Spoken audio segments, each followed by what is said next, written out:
नमस्कार मेरे प्यारे श्रोताओं, आज मैं आपके लिए एक अनोखी कहानी लेकर आई हूँ जो आपके दिल को छू जाएगी। तो बिना देर किए चलिए कहानी शुरू करते हैं। लगभग 40 साल पहले की बात है, जब राधिका और रामचरण का विवाह हुआ था। रामचरण के 3 संतानें थी, 2 बेटियां और 1 बेटा। उसके बड़े भाई शिवचरण के 4 बच्चे थे और वे पति पत्नी की देखभाल भी रामचरण और राधिका के जिम्मे ही थी। शिवचरण का शराब पीने का स्वभाव था, जिसके कारण उसका सारा कामकाज ठप हो चुका था। ऐसे में उसके बच्चों की जिम्मेदारी भी राधिका और रामचरण को निभानी पड़ रही थी। रामचरण की एक छोटी सी दुकान थी, जिससे मुश्किल से खाने और बच्चों की पढ़ाई के लिए पैसे जुटते थे। राधिका का मायका बहुत धनी था।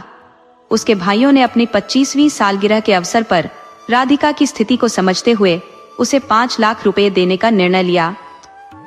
जब यह टेलीग्राम आया तो राधिका की खुशी का ठिकाना नहीं था। रामचरण अपनी छोटी सी दुकान में व्यस्त रहता था और उसकी जेठानी सुधा, जो बड़ी चालाक औरत थी, अपने पति शिवचरण के नकारापन का पूरा फायदा उठाकर राधिका पर धौंस जमाती थी। राधिका सरल और सीधी सादी औरत थी, जिसका सुधा पूरी तरह से फायदा उठा रही थी। रामचरण और शिवचरण दोनों ही ज्यादा पढ़े लिखे नहीं थे, लेकिन रामचरण हमेशा चाहता था कि उसके बच्चे अच्छी शिक्षा पाएं और अपना भविष्य संवारें। लेकिन समस्या यह थी कि शिवचरण के बच्चों की जिम्मेदारी भी उस पर थी, जिससे 11 जनों का पेट पालना उसके लिए बेहद मुश्किल हो रहा था। इस तनाव के चलते रामचरण भी धीरे धीरे शराब की लत में पड़ गया। रामचरण और शिवचरण का एक चचेरा भाई राकेश था, जो पड़ोस में रहता था और थोड़ा पढ़ा लिखा था, लेकिन बहुत ही चालाक था। रामचरण और शिवचरण जब भी किसी सलाह या कानूनी समस्या में उलझते थे तो राकेश से मदद मांगते थे।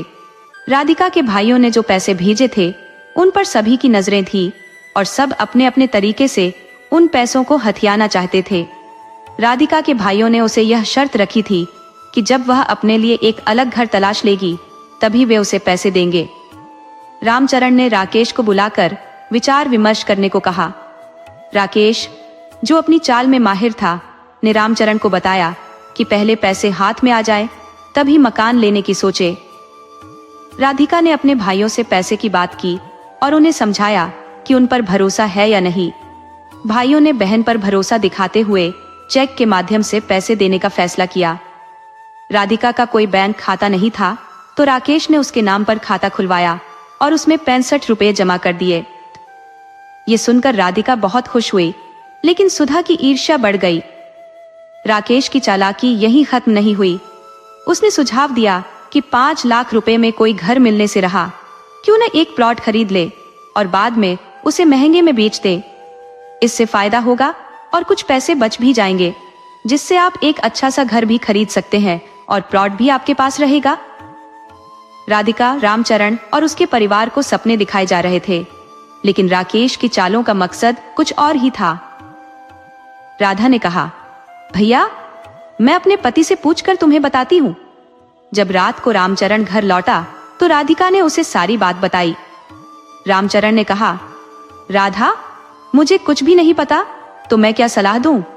मैंने न तो कभी जमीन खरीदी है, न ही बेची है।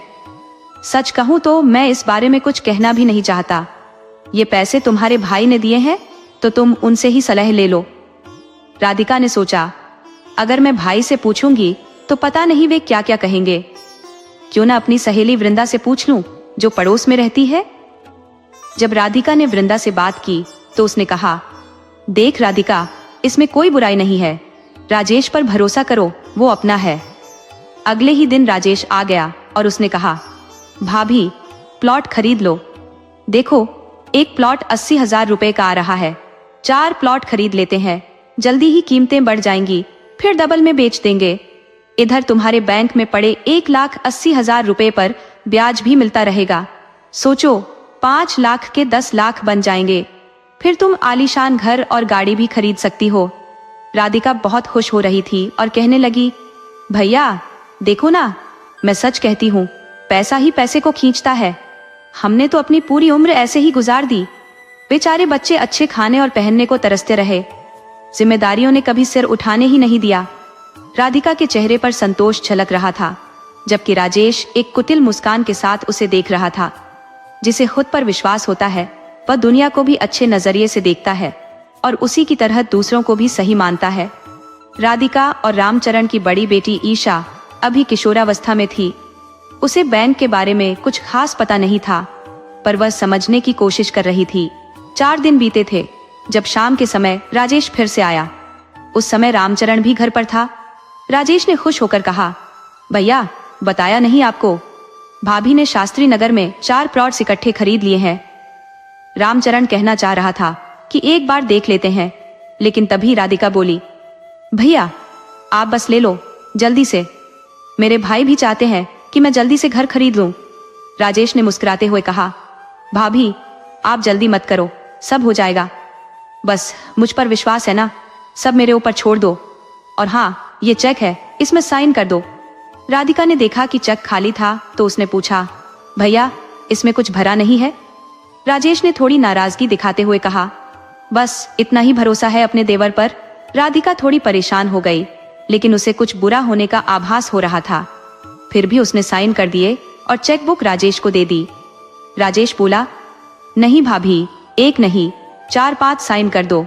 अगर एक लाइन मैच नहीं की तो दूसरी काम आ जाएगी, नहीं तो बैंक के कई चक्कर लगाने पड़ते हैं। इसके बाद कई दिन बीत गए और राजेश राधिका को दिखाई नहीं दिया। जब राधिका ने उसकी पत्नी बीना से पूछा तो उसने बताया कि राजेश आजकल बहुत व्यस्त हो गया है, घर भी देर से आता है और सुबह जल्दी चला जाता है। राधिका ने रामचरण को कई बार बताया, लेकिन वह भी ठीक से जवाब नहीं दे रहा था। रामचरण को बस अपनी दुकान से ही मतलब था। राधिका के मन में चेक साइन करते समय ही शक हो गया था, लेकिन चेक साइन करवाने के बाद राजेश अचानक गायब हो गया था।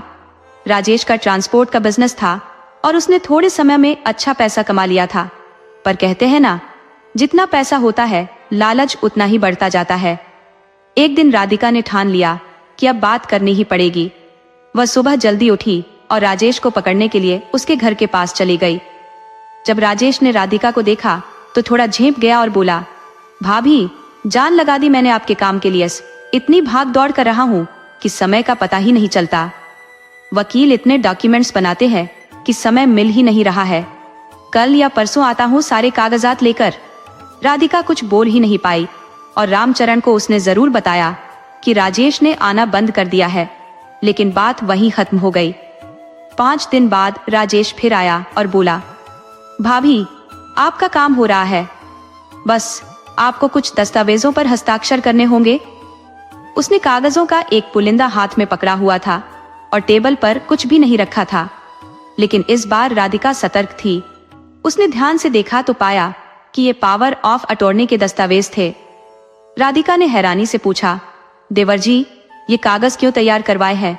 राजेश तुरंत बोला, भाभी ये आपकी सहूलियत के लिए है, नहीं तो आपको रोज दफ्तर के चक्कर लगाने पड़ेंगे। राधिका ज्यादा पढ़ी लिखी नहीं थी, लेकिन उसने बहुत कुछ सुना हुआ था।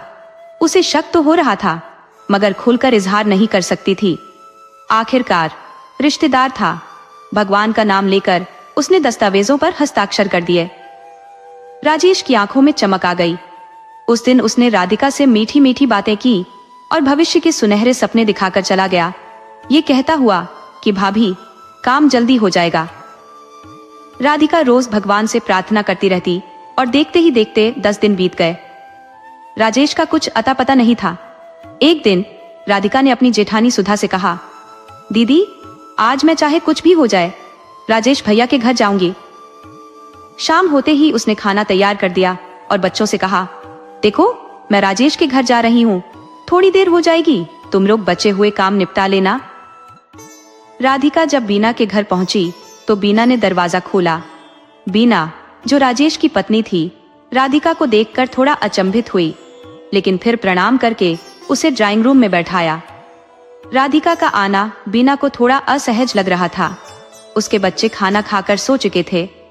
बीना ने चाय बनाकर नमकीन के साथ टेबल पर रख दी। राधिका चाय की चुस्कियों के साथ इधर उधर की बातें करती रही, लेकिन उसका ध्यान कहीं और था। जैसे ही राजेश घर के अंदर आया और उसने राधिका को देखा, वह चौंक गया। हाथ मुंह धोकर वह राधिका के सामने आकर बैठ गया। राधिका ने बिना किसी भूमिका के सीधे पूछा, भैया क्या विचार है? कहाँ है वो प्लॉट? कितने में मिले हैं? क्यों कुछ नहीं बता रहे आप?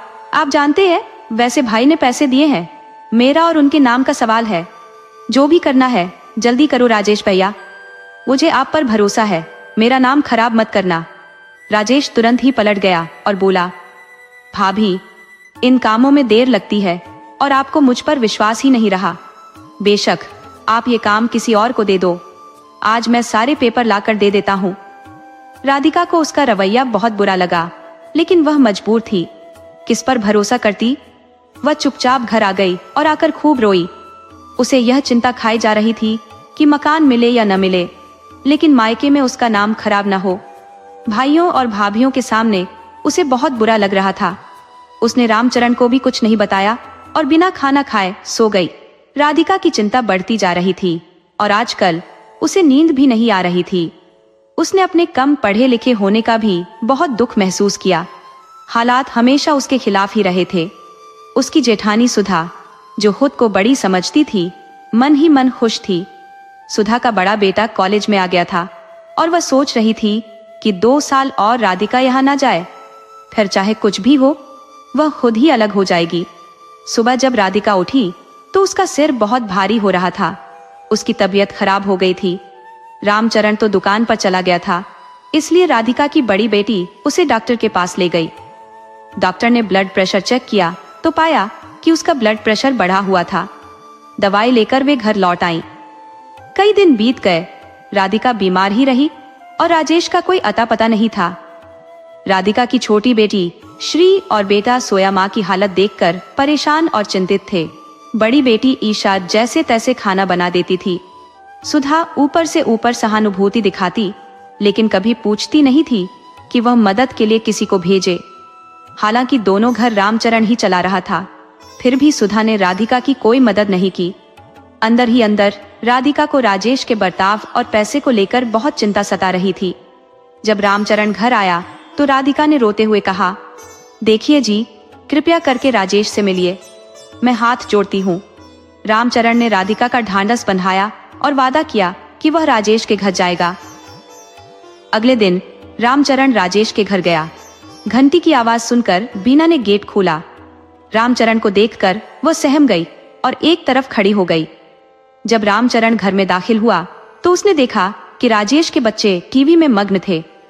राजेश के चेहरे पर चिंता साफ झलक रही थी, मानो कुछ बड़ा मसला हो। पहले जब पैसे नहीं मिले थे तब उसका मुंह बंद नहीं होता था। अब उसने ठंडी आवाज में कहा, भैया, प्लॉट के लिए थोड़ा समय देना होगा, अभी कुछ नहीं मिलेगा। आप और भाभी क्यों मुझे चोर बनाने पर तुले हैं?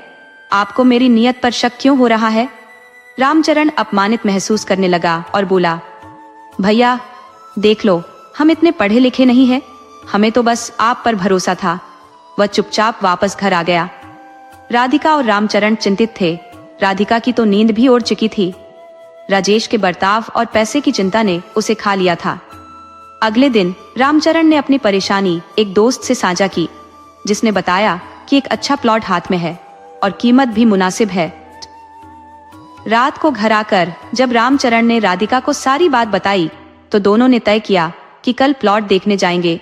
बैंक में जो रकम जमा है उससे खरीद लेंगे। राजेश जब पैसे देगा तब मकान बनवा लेंगे। प्लॉट सही मायनों में एक अच्छी जगह पर था और दोनों को पसंद आ गया। रात को घर लौटकर रामचरण ने कहा कि राजेश से पासबुक और चेकबुक दोनों ले आएं। अगले दिन राधिका ने ईसा की मदद से चेक भरा और बैंक चली गई। चेक 60,000 रुपए का था। राधिका काउंटर पर इंतजार करती रही। उसकी बेचैनी बढ़ती जा रही थी। जब उसकी बारी आई तो काउंटर पर बैठे आदमी ने राधिका को देखा और बोला, क्या ये आपका अकाउंट है? राधिका ने सिर हिला दिया। वही आदमी बोला, मैडम, आपके अकाउंट में सिर्फ 65 रुपए हैं। आप 60,000 रुपए का चेक लाई हैं। राधिका ये सुनकर वहीं गिरते गिरते बची। किसी तरह वह ऑटो करके घर पहुंची। ईसा ने दरवाजा खोला, माँ को बिठाया और पानी लाकर दिया। ईसा ने डरते हुए पूछा, क्या हुआ माँ? राधिका ने कुछ नहीं कहा, बस रोने लगी। ईसा ने जल्दी से सुधा को बुलाया और कहा, ताई जल्दी चलो, माँ को कुछ हो गया है। सुधा को समझ नहीं आ रहा था कि राधिका कहाँ गई थी। उसने पूछा, किसी ने छीन ली है क्या पैसे? ये सुनकर राधिका और जोर से रोने लगी और बोली, पैसे होते तो कोई छीनता, जब खाते में बस 65 रुपए ही है तो क्या छीनेंगे। राजेश ने हमें कहीं का नहीं छोड़ा। ईसा ये सब सुनकर हैरान रह गई। उसने माँ से पूछा, माँ सच सच बताओ हुआ क्या है। राधिका ने रोते रोते कहा, राजेश ने लूट लिया, सारे पैसे ले गया, मेरे खाते में सिर्फ 65 रुपए बचे हैं। 5 लाख रुपए ले गया, अब मैं भाई को क्या मुंह दिखाऊंगी, मैं तो बर्बाद हो गई। सुधा ने राधिका को चुप कराने की कोशिश की, लेकिन मन ही मन वह खुश थी। उसने सोचा, अच्छा हुआ जो राधिका अब नहीं जाएगी। राधिका रोते रोते वहीं सो गई। ईसा अपने पापा का इंतजार करने लगी। उसने भाइयों को खाना खिलाया और सुला दिया। शाम को जब रामचरण घर आए तो राधिका ने रोते हुए सारी बात बताई। रामचरण इतना सीधा था कि कुछ कहने लायक नहीं था। उसे लगा कि अब सारा दोष उसी पर आएगा। ससुराल वाले यही कहेंगे कि मैंने ही 5 लाख रुपए गलत आदमी को दे दिए। 5 लाख की रकम उस जमाने में आज के 50 लाख के बराबर थी। राजेश ने इतनी बड़ी रकम खाकर भी मासूमियत से बर्ताव किया, मानो कुछ हुआ ही नहीं। राधिका और रामचरण की स्थिति अब एकदम असहाय हो गई थी। रात को संदेश भिजवाया गया कि मामला गंभीर हो चुका है। राजेश को दोनों से गुस्सा तो था, पर उसे समझ नहीं आ रहा था कि इस समस्या का हल कैसे निकाले। शाम को जब सबने राजेश को बुलाया तो वह गायब था, लेकिन सुबह जब वह आया तो उसने ऐसे बर्ताव किया जैसे कुछ हुआ ही नहीं। रामचरण से बात करते हुए वह बोला, भैया सवेरे क्यों बुला लिया, क्या मसला है। रामचरण ने अपनी नाराजगी दबाते हुए खुद को संयमित रखा और बोला, राजेश कल राधा बैंक गई थी, वहां उसका अकाउंट पूरी तरह खाली निकला। ये कैसे मुमकिन है, तुमने 3,20,000 रुपए निकलवाए थे, वो भी राधा से पूछकर चेक साइन करके, बाकी के पैसे कहाँ गए, अकाउंट खाली कैसे हो गया। रामचरण की बात सुनकर राजेश का चेहरा एकदम सपाट और भावशून्य हो गया। बेफिक्र अंदाज में वह बोला, मुझे जरूरत थी तो निकलवा लिए, मैं जल्द ही पैसे वापस बैंक में जमा कर दूंगा। उसकी बात खत्म होने से पहले ही रामचरण का गुस्सा चरम पर पहुंच गया। वह चिल्लाकर बोला, तूने ये करने से पहले एक बार भी पूछना जरूरी नहीं समझा। राजेश ने बेपरवाही से जवाब दिया, अरे भैया आप तो बात का बतंगड़ बना रहे हो, कह दिया ना मैं चुका दूंगा। राधा गुस्से में कांप रही थी, उसके मुंह से शब्द नहीं निकल पा रहे थे और वह आंसुओं से भरी आंखों से राजेश को देख रही थी। राजेश ने फिर कहा, मुझे सख्त जरूरत थी भैया, तो मैंने सोचा घर का पैसा है लगा दूं बिजनेस में, अभी कोई ठिकाना नहीं है, घर का घर मिल जाए तो बात करना, अगर ना दूं तो मेरा नाम बदल देना। रामचरण ने कड़वाहट भरी आवाज में कहा, राजेश ये पैसे घर के नहीं थे, राधा के भाई ने घर लेने के लिए दिए थे, अगर घर नहीं लिया तो हमारी इज्जत धूल में मिल जाएगी। राजेश ने उसकी बात काटते हुए कहा, भैया आप लोगों को घर मिल जाए तो मैं पैसे दे दूंगा, अब भी मुझे जाना है। रामचरण ने कहा, राजेश हमने एक प्लॉट देखा है 60,000 में, अभी वो पैसे दे दो और बाकी बैंक में जमा करा दो, और जो प्लॉट तुमने खरीदा है उसे बेचकर 3,20,000 वापस करो, मुझे कोई झगड़ा नहीं चाहिए। राजेश ने खींचते हुए कहा, अरे झगड़ा आप कर रहे हो, क्या छोटे भाई का इतना भी हक नहीं है, आप तो पूरा परिवार संभाल कर बैठे हो और मैंने थोड़े से पैसे क्या ले लिए, आप गुस्सा कर रहे हो। राजेश की बातों में जरा भी पछतावा नहीं था। उसने कहा, राधा भाभी सब लौटा दूंगा, दिल बड़ा करिए, और मुस्कुराकर जाने लगा। राधा को उसकी शक्ल देखना भी अब नागवार लगने लगा था। रामचरण ने सोचा, अब क्या करें, कैसे इस आदमी से पैसे निकलवाएं, केस भी नहीं कर सकते और कोई पुख्ता सबूत भी नहीं है, अंदाजा भी नहीं था कि ये हमारे साथ ऐसा धोखा करेगा। पैसों की भूख इंसान को जानवर बना देती है। अब राजेश ने उनके साथ धोखा कर दिया था। राधा के हौसले पस्त हो चुके थे। उसके मायके के भाइयों का गुस्सा और भाभियों के ताने उसे अंदर से तोड़ रहे थे। उसके सपने चूर चूर हो रहे थे। वह खुद को जमीन में धंसता महसूस कर रही थी। अगले दिन राजेश ने 1,000 रुपए भेजे और कहा, अभी तो इतना ही दे सकता हूँ। राधा ने सोचा, क्या राजेश ऐसे ही 10-20 हजार करके देगा, इससे तो थोड़ी उम्मीद भी बेमानी है। उसने सोचा, क्या एडवांस रोक ले। थोड़ी उम्मीद उसने बांधी और अगले दिन प्रॉपर्टी ब्रोकर से मिली। उसने प्लॉट के एडवांस देने की बात कही। सब कुछ सही हो रहा था, लेकिन ब्रोकर ने कहा बचे हुए 40,000 1 महीने में देने होंगे, नहीं तो एडवांस रद्द हो जाएगा।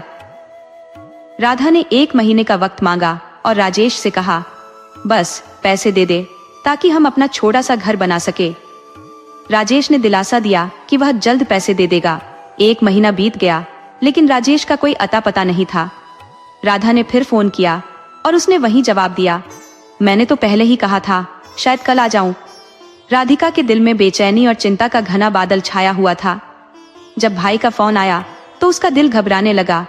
भाई ने सीधे सवाल किया, राधिका घर का क्या हुआ? मुझे लग रहा है कि तुम लोग घर नहीं खरीदने वाले, बस पैसे हड़पने का इरादा है। राधिका ने जवाब दिया, नहीं भैया, ऐसा मत कहो, हम बहुत कोशिश कर रहे हैं, जैसे ही अच्छा घर मिलेगा खरीद लेंगे। लेकिन धीरे धीरे 6 महीने गुजर गए। भाई ने तल्खी से कहा, देखता हूं अब और कितना वक्त लगाते हो, और फोन रख दिया। राधिका का दिल मानो किसी पत्थर की तरह भारी हो गया। जब रामचरण घर आया तो उसने सारी बातें सुनी और उसके चेहरे पर भी चिंता की लकीरें गहरी हो गई। राधिका मशीन की तरह अपने कामों में लगी रहती, लेकिन अंदर से वह टूट चुकी थी। हंसना बोलना बच्चों के साथ भी बंद हो चुका था। बच्चे भी सहमे सहमे रहते थे। वे समझ नहीं पा रहे थे कि घर में यह खामोशी क्यों पसरी हुई है। रामचरण भी राजेश के व्यवहार से अंदर से खिन्न था, पर वह खुद पर कोई इल्जाम नहीं लगाना चाहता था। राधिका ने अपने बच्चों को स्कूल भेजा, रामचरण को दुकान भेजा और रोज के सारे काम निपटा कर राजेश के घर चली गई। उसने तय कर लिया था कि आज वह बिना से सब कुछ साफ साफ कह देगी। वह दरवाजे पर पहुंची, दरवाजा खोला और एक तरफ खड़ी हो गई। अंदर जाते ही उसने देखा कि घर में नया सोफा और शानदार टीवी लगा है। पूरा घर चमचमा रहा था और उस चमक से राधिका को अपने लगाए हुए पैसों की गंध आ रही थी। बीना ने पानी लाकर रखा और बोली, चाय चढ़ाकर आती हूँ। राधिका ने बीना का हाथ पकड़कर उसे पास बिठाया और कहा, बीना, मुझे तुमसे बात करनी है। बीना बोली, हाँ भाभी बोलो। राधिका ने कहा, बीना, तुम हमारी हालत जानती हो। राजेश जो कर रहा है वह हमारे लिए ठीक नहीं है। उसने मेरे भाई के दिए हुए 5 लाख रुपए का कबाड़ा कर दिया है। मेरे बच्चों का भविष्य और मायके से मेरा रिश्ता सब बर्बाद कर दिया है। मैं कहाँ जाऊं? बीना थोड़ी सकपकाई और संभल कर बोली, भाभी, अगर आपको राजेश से कोई परेशानी है तो आप राजेश से बात करो, मुझे चैन से जीने दो। राधिका को गुस्सा आया और उसने कहा, बीना, तुम्हें सब पता है, ये घर में जो नया सामान और चमक है वो सब मेरे पैसों से है। बीना ने अपने रंग बदलते हुए कहा, भाभी, आपको मेरा नया फर्नीचर खटक रहा है और मुझ पर इल्जाम मत लगाओ। आपने मुझे कोई पैसे नहीं दिए। जिनसे बात करनी है उनसे करो। राधिका इससे ज्यादा कुछ बोल नहीं पाई। वह असल में ऐसी बातें सुनने की आदी नहीं थी। वह बेचारी घर लौट आई और अपने कमरे में सो गई। अब उसमें हिम्मत नहीं बची थी। उसके आंसू बह रहे थे और वह उस दिन को कोस रही थी जब पैसे आए थे। उसे अपनी कमजोरी पर भी गुस्सा आ रहा था। पैसे मांगते मांगते वह खुद को चोर महसूस करने लगी थी। राधिका को एहसास हो रहा था कि पैसों की दुनिया में सचमुच कोई अपना नहीं होता। जिसने उधार लिया वह चोर बन जाता है और जिसने पैसे हड़प लिए वह राजा बन जाता है।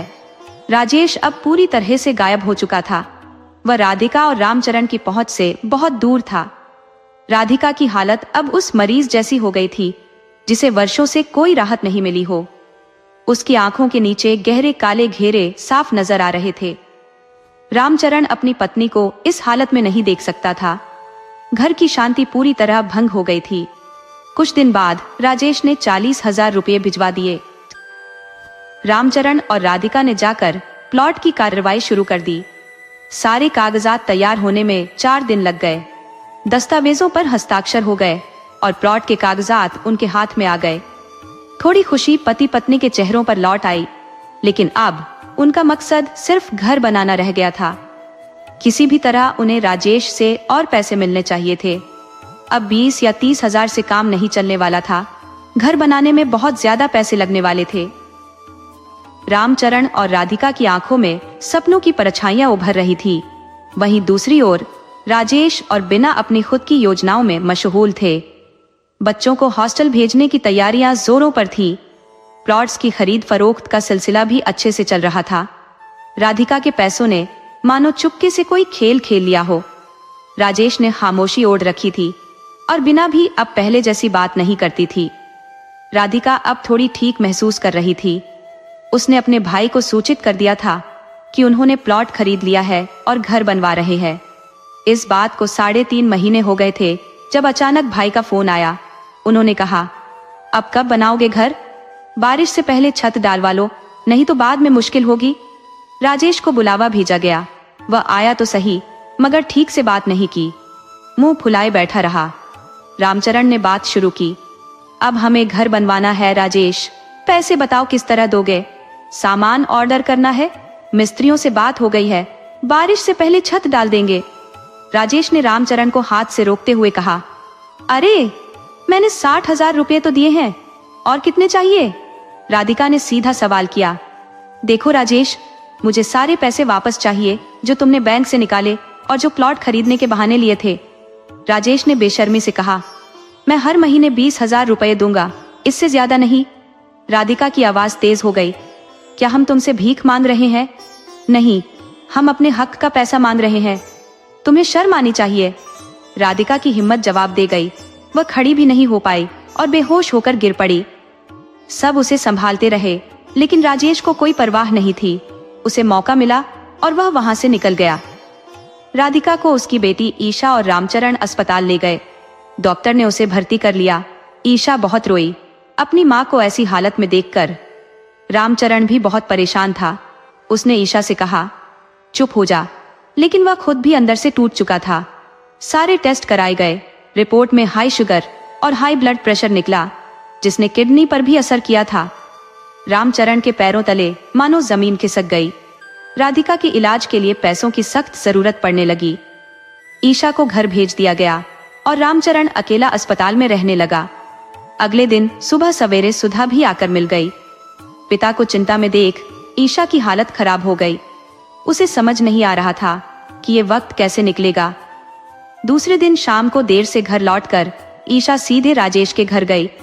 उसने बिना से कहा, चाची, मुझे चाचा से कहो कि कुछ पैसे दे दे, मम्मी की हालत बहुत खराब है। बिना बोली, मैं कुछ नहीं बोलूंगी, तुम खुद ही बात कर लो। राजेश अब खुशहाल जिंदगी जी रहा था। घर में एयर कंडीशन भी लगवा लिया था। ईशा को देखकर उसने खिसियानी सी हंसी हंसते हुए कहा, अरे बेटा, कैसी हो? मम्मी ठीक है? कुछ चाहिए तो बताना। ईशा ने आंसू भरी आंखों से कहा, चाचा, आपसे विनती है, हमारे पैसों में से कुछ दे दो, बहुत जरूरत है। राजेश ने थोड़ी देर बाद कहा, ठीक है, इंतजाम करता हूं, और अगले दिन हॉस्पिटल जाने से पहले 20,000 रुपये दे गया। साथ ही कहा, इस महीने के पैसे आ गए हैं तो आपको बता देना। ईशा की आंखों में आंसू आ गए, लेकिन उसने उन्हें दबा लिया और घर लौट आई। रामचरण ने जब पैसों का इंतजाम देखा तो मम्मी के इलाज की व्यवस्था करवाई। उसने ईशा से सब कुछ पूछा, लेकिन ईशा ने राजेश की बातें छिपा ली। राधिका की शुगर लेवल धीरे धीरे ठीक हो रही थी। 6 दिन बाद उसे अस्पताल से छुट्टी मिली। डॉक्टर ने कहा था कि उसे किसी भी तरह की टेंशन नहीं देनी चाहिए, थोड़ी भी मानसिक दबाव उसकी हालत बिगाड़ सकती है। घर में अब भी तनाव बना हुआ था, लेकिन ईशा ने धीरे धीरे सब कुछ संभाल लिया था। फिर भी उसे ये उम्मीद नहीं थी कि सुधार की कोई किरण जल्द दिखाई देगी। राधा किसी तरह खाना पकाना और नाश्ता बना लेती, लेकिन शाम का भोजन तैयार करना ईशा की जिम्मेदारी थी। कपड़े धोने का काम रामचरण के जिम्मे था, जिसे वह धोकर सुखा देता। ईशा रात को उन्हें प्रेस करके रख देती थी। घर का सिलसिला इसी तरह चल रहा था। राधिका अपने छोटे बच्चों को देखकर तरस जाती, लेकिन उसने तय किया कि खुद को परेशान करके बीमार करने का कोई फायदा नहीं है। अगर उसे कुछ हो गया तो घर बिगड़ जाएगा और किसी का कुछ नहीं बिगड़ेगा। सुधा और उसके भाई साहब ने बच्चों की परवरिश की जिम्मेदारी उठाई थी, लेकिन कभी पूछा नहीं। राधिका को सबने समझाया था कि जेठ की फैमिली की जिम्मेदारी अपने ऊपर मत लो, लेकिन राधा यही कहती, मेरे बच्चे खाएं और भाभी के बच्चे भूखे रहें, ये मैं कैसे सह सकती हूँ। आज वही जेठानी थी जो राधिका को पूछती भी नहीं थी। हाँ, जरूरत पड़ने पर हाजिर हो जाती थी, लेकिन बिना सोचे कि बीमारी पर कितना खर्च हुआ होगा। रामचरण जो कमाते वह दोनों घरों की जरूरतों में ही खत्म हो जाता। वहीं राजेश बड़े आराम से जीवन बिता रहा था। उसे भाई के रिश्ते का कोई मान सम्मान नहीं था। पैसों ने दोनों घरों के बीच दीवार खड़ी कर दी थी। एक ही गली में रहते हुए भी आना जाना बंद हो चुका था। बिना ने भी अपना असली रंग दिखा दिया था। वह पूछने तक नहीं आई। राधा को बहुत सारी बातों का मलाल था, लेकिन उसने खुद को मानसिक उलझनों से दूर रखने का निर्णय किया। उसने सोचा, एक बार मैं ठीक हो जाऊं, फिर देखूंगी। बच्चे भी अपनी माँ से चिपके रहते थे। उनकी चिंता थी कि कहीं माँ की बीमारी और न बढ़ जाए। राधा का भाई बहुत दिनों से उससे मिलने की इच्छा रखता था। हालात थोड़े संभले तो एक दिन वह आ गया। राधिका ने बड़े मन से खाना बनाया।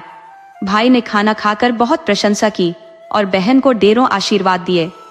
दोनों भाई बहन देर तक इधर उधर की बातें करते रहे। रामचरण रात को ही आकर अपने साले से मिले थे, लेकिन वह खुलकर बात नहीं कर पा रहे थे। अमृतलाल को लगता था कि उनकी बहन रामचरण की सरलता के कारण ही दुख झेल रही है। अगली सुबह अमृतलाल ने राजेश से मिलने की बात कही तो रामचरण ने सहमति दे दी। जब अमृतलाल ने राजेश से मुलाकात की तो बिना कोई भूमिका बांधे उन्होंने सीधे सवाल दागा, राजेश, क्या किस्सा है? जो राधा बता रही है वही सच है या तुम्हारे पास कुछ और कहने को है? राजेश थोड़ी देर के लिए हड़बड़ा गया, फिर बोला, भाभी सही कह रही है, मुझसे गलती हुई है। मैंने भाभी के पैसे अपने बिजनेस में लगा दिए और वह भी बिना पूछे। मैंने सोचा बिजनेस अच्छा चलेगा तो पैसे वापस कर दूंगा, लेकिन घाटा हो गया। नहीं तो मैं ऐसा नहीं हूं। राजेश की यह बातें सबको पता थी कि वह झूठ बोल रहा है, लेकिन अमृतलाल ने सोचा बिना बात बिगाड़े अगर पैसा निकाल लिया जाए तो बढ़िया रहेगा। अगर राजेश को डांटेंगे तो वह और ज्यादा अड़ियल हो जाएगा। राजेश ने सभी की ओर देखा और फिर रामचरण की तरफ हाथ जोड़कर कहा, भाई, मैंने मना तो नहीं किया था। अमृत भाई को बेकार बुला लिया। हम तो भाई हैं, आपस में ही फैसला कर लेते। रामचरण के चेहरे पर दर्द भरी मुस्कान थी। उन्होंने कहा, राजेश, तुमने 20,000 रुपए महीना देने का विचार किया था, इससे घर कैसे बनेगा? राधा मरते मरते बची है। देवी माँ की कृपा से वह ठीक है।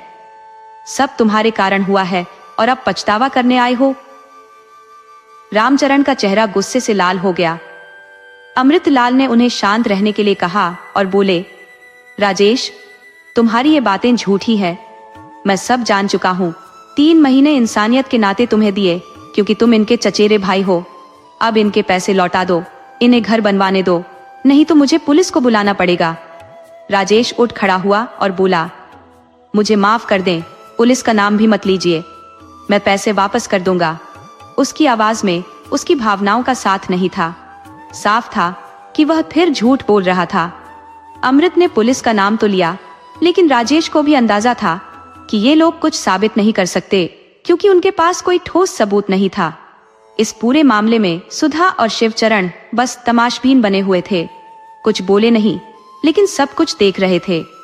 शिवचरण, जो सट्टे और जुए का शौकीन था, सोच रहा था कि अगर उसे ये पैसे मिल जाते तो वह उन्हें दोगुना कर देता। इस विचार के साथ ही उसके होंठों पर एक मुस्कान आ गई। सुधा के मन में अजीब तरह की खुशी थी, जो उन लोगों के दुख में मिल रही थी जिनके बलबूते पर उनका घर चल रहा था। दुनिया में ऐसे लोग भी होते हैं जिन्हें देख ऐसा लगता है कि भगवान ने भी उनसे मुंह मोड़ लिया है। अमृतलाल के घर से जाने के बाद राधिका थोड़ी राहत महसूस कर रही थी। उसे लगने लगा कि अब राजेश किसी न किसी तरह से पैसे दे ही देगा। सुधा और शिवचरण की आपस में भले ही नहीं बनती हो, लेकिन जब भाई भाभी के खिलाफ कुछ करने की बात आती थी तो दोनों एक हो जाते थे। सही कहा है किसी ने, अगर किसी के सामने वाले की बुराई करनी हो तो वो जरूर बोलेगा कि आपने सिर ऊंचा कर लिया, लेकिन कोई भलमनसाहत का तमगा नहीं देगा। यह सोचकर कि पति ने कमाना बंद कर दिया है, राधा ने रामचरण के सामने सब कुछ भुलाकर अपनी जगह समझकर ही अपना जीवन जिया। एक दिन जब रामचरण दुकान नहीं गए थे तो राजेश घर आया। उसके हाथ में एक थैली थी। उसने थैली रामचरण के हाथ में थमा दी और कुछ नाराजगी से बोला, ये लो, 60,000 रुपए हैं। अब 1,20,000 हो गए हैं, बाकी के 3,80,000 भी मैं लौटा दूंगा। लेकिन याद रखना, जिस तरह से आपने अपने साले के सामने मुझे नीचा दिखाया वो मैं नहीं भूलूंगा। और हाँ भैया, इसके बाद आपकी श्रीमती जी से मुझे कोई बात नहीं करनी है। राजेश का गुस्सा साफ छलक रहा था और राधिका को दुख हुआ। जब वो शादी करके आई थी तब राजेश छोटा सा था और आज वह इस तरह से उनके सामने खड़ा था। रामचरण ने बिना कुछ कहे पैसे गिने और फिर उन्हें अलमारी में रख दिया। साथ ही उनके मन में कुछ योजना चल रही थी। सुबह होते ही उन्होंने इंजीनियर को फोन किया और नक्शे बनवाने की बात की। छोटे से घर को बनाने की योजना बनने लगी थी। रामचरण की आंखों में नए घर के सपने साफ दिखाई दे रहे थे। नक्शा पास हो गया और घर बनना शुरू हो गया, लेकिन जल्द ही पैसों की कमी महसूस होने लगी। राजेश को संदेश भिजवाया गया और आश्चर्यजनक रूप से उसने 40,000 रुपये भेज दिए। काम आगे बढ़ने लगा, दीवारें खड़ी हो गई और फिर से 40,000 रुपये मंगाए गए। अब घर की छत डालने की बारी थी, लेकिन राधिका चिंतित थी कि कितना सीमेंट और लोहा लगेगा। इस चिंता में वह दिन रात घुलती रही।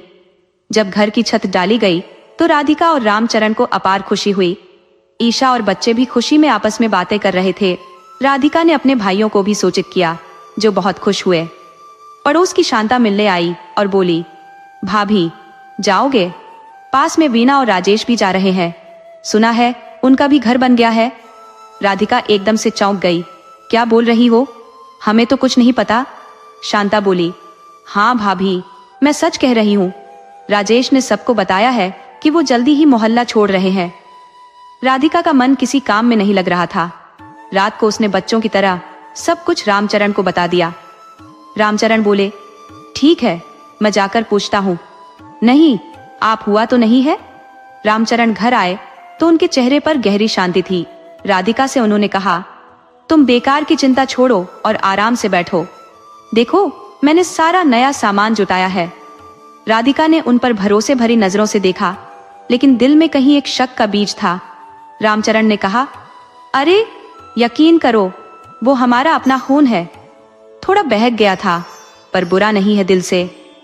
राधिका ने मुस्कुराने की कोशिश की, लेकिन मन में संदेह बना रहा। कुछ ही दिन बीते थे कि अचानक ईशा बाहर से दौड़ती हुई आई। उसे देखकर राधिका घबरा गई। क्या हुआ बेटा, इतनी तेजी से क्यों भाग रही हो? ईशा को गले से लगाते हुए राधिका ने पूछा। क्या हुआ, बताओ तो सही। ईशा ने कहा, माँ आपको पता है, अंकल चले गए। राधिका चौंकी। कौन से अंकल? ईशा बोली, वो पास वाले, राजेश अंकल। घर में ताला लगा हुआ है। राधिका ने समझाने की कोशिश की।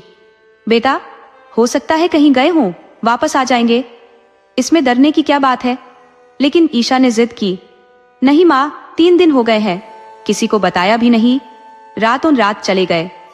ये सुनकर सुधा भी बाहर आ गई और दोनों स्त्रियां सुनकर अवाक रह गईं।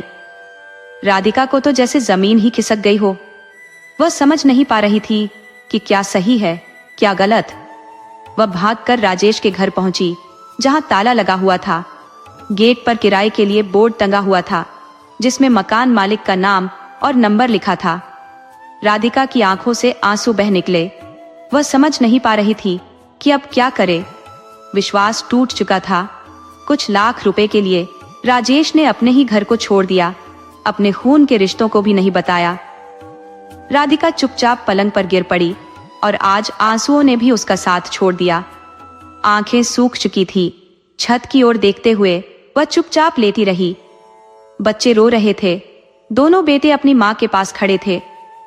ईशा पानी लाई और सुधा और शिवचरण दूसरे कमरे में राजेश की निंदा कर रहे थे। रामचरण को दुकान से बुलाया गया।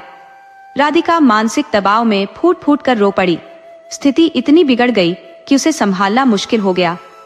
रामचरण ने सोचा कि इससे पहले की हालत और बिगड़े, उसे अस्पताल ले जाना चाहिए।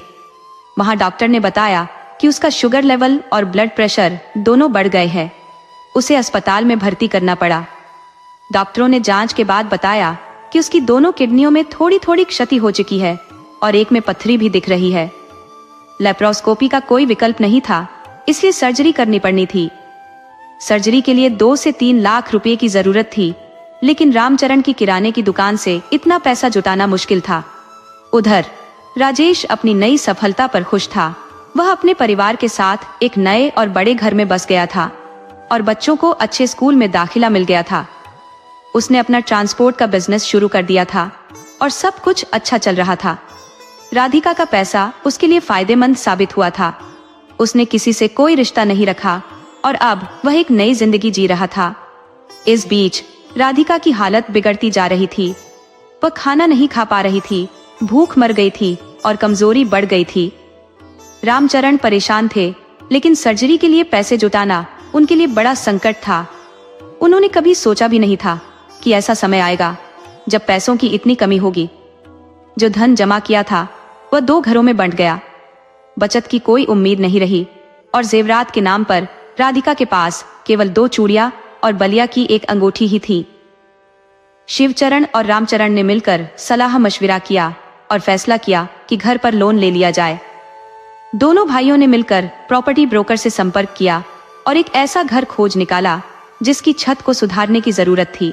जल्दी जल्दी सौदा पूरा हुआ और लागत और प्लान मिलाकर अच्छी खासी राशि हाथ में आई। राधिका को इन सब की जानकारी नहीं थी। वह अपनी ही समस्याओं में उलझी हुई थी। दूसरों के दुखों में सहारा देने वाली वह खुद मुश्किल में थी। उसकी किडनी का दर्द बहुत बढ़ गया था और ईशा उसकी मदद कर रही थी। बेटे यश और श्री भी खुश थे कि माँ ठीक हो जाएगी और घर में खुशियां लौट आएंगी। जब पैसे हाथ में आए तो रामचरण ने कुछ पैसे अलग रख दिए। सर्जरी की तारीख पास आ रही थी।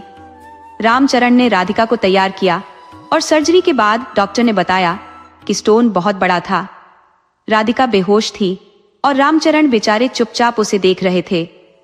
राधिका ने 25 साल अपने परिवार और बच्चों की देखभाल की, कभी कोई शिकायत नहीं की। अब वही लोग जिन्हें उसने अपना स्नेह दिया था उसे नीचा दिखाने की कोशिश कर रहे थे। रामचरण चुपचाप रोते रहे, आंसू पोंछते रहे। राजेश की कोई जानकारी नहीं थी और उसकी निष्ठुरता की खामोशी बढ़ती जा रही थी। जब राधिका की कराह सुनकर सब दौड़े, उन्होंने उसे देखा कि वह बेहोशी की अवस्था में थी। 5 दिन बाद राधिका को अस्पताल से छुट्टी मिली, लेकिन उन्हें रोज पट्टी करानी पड़ती थी। रामचरण की जिम्मेदारी कम हो गई थी और ईशा ने सारी जिम्मेदारी ले ली थी। ईशा बहुत समझदार हो गई थी। राधिका के 3 भाई थे, लेकिन सब अपने में व्यस्त थे। अमृतलाल ही एकमात्र थे जिन्होंने राधिका की मदद की। उनकी शादी की सालगिरह पर रुपये 5 लाख देने का विचार किया और बहन की बीमारी की वजह से परेशान हुए। राधिका की हालत देखकर अमृतलाल चिंतित हो गए और अपनी पत्नी के साथ राधिका को देखने आए।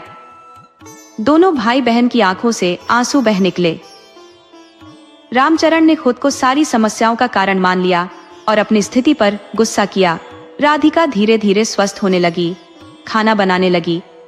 ईशा सब कुछ संभाल रही थी, लेकिन राधिका के अंदर का दर्द कभी खत्म नहीं हुआ। उसकी सेहत पर असर पड़ने लगा। कभी उसका ब्लड प्रेशर बढ़ जाता, कभी शुगर। जीवन तालाब की तरह था, बाहर शांत और अंदर हलचल से भरा। उधर राजेश की जिंदगी सुखमय हो गई थी। ट्रांसपोर्ट का व्यवसाय सफल हो रहा था और बच्चों को अच्छे स्कूल मिल गए थे। राजेश ने सब कुछ भुला दिया था और अपनी नई जिंदगी जी रहा था। राधिका की स्थिति को लेकर राजेश ने ध्यान नहीं दिया। एक दिन राधिका के पेट में फिर से भयंकर दर्द हुआ।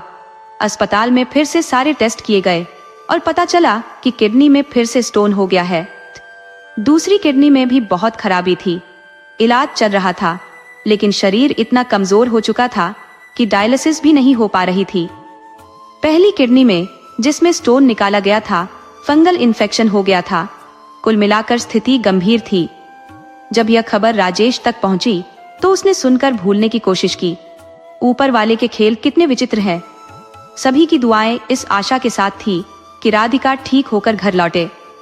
ईशा, सुयश और श्री, जो स्वयं भी रामचरण जी की उदासी और अवसाद से ग्रस्त थे, सबने मिलकर साहसिक प्रयास किए।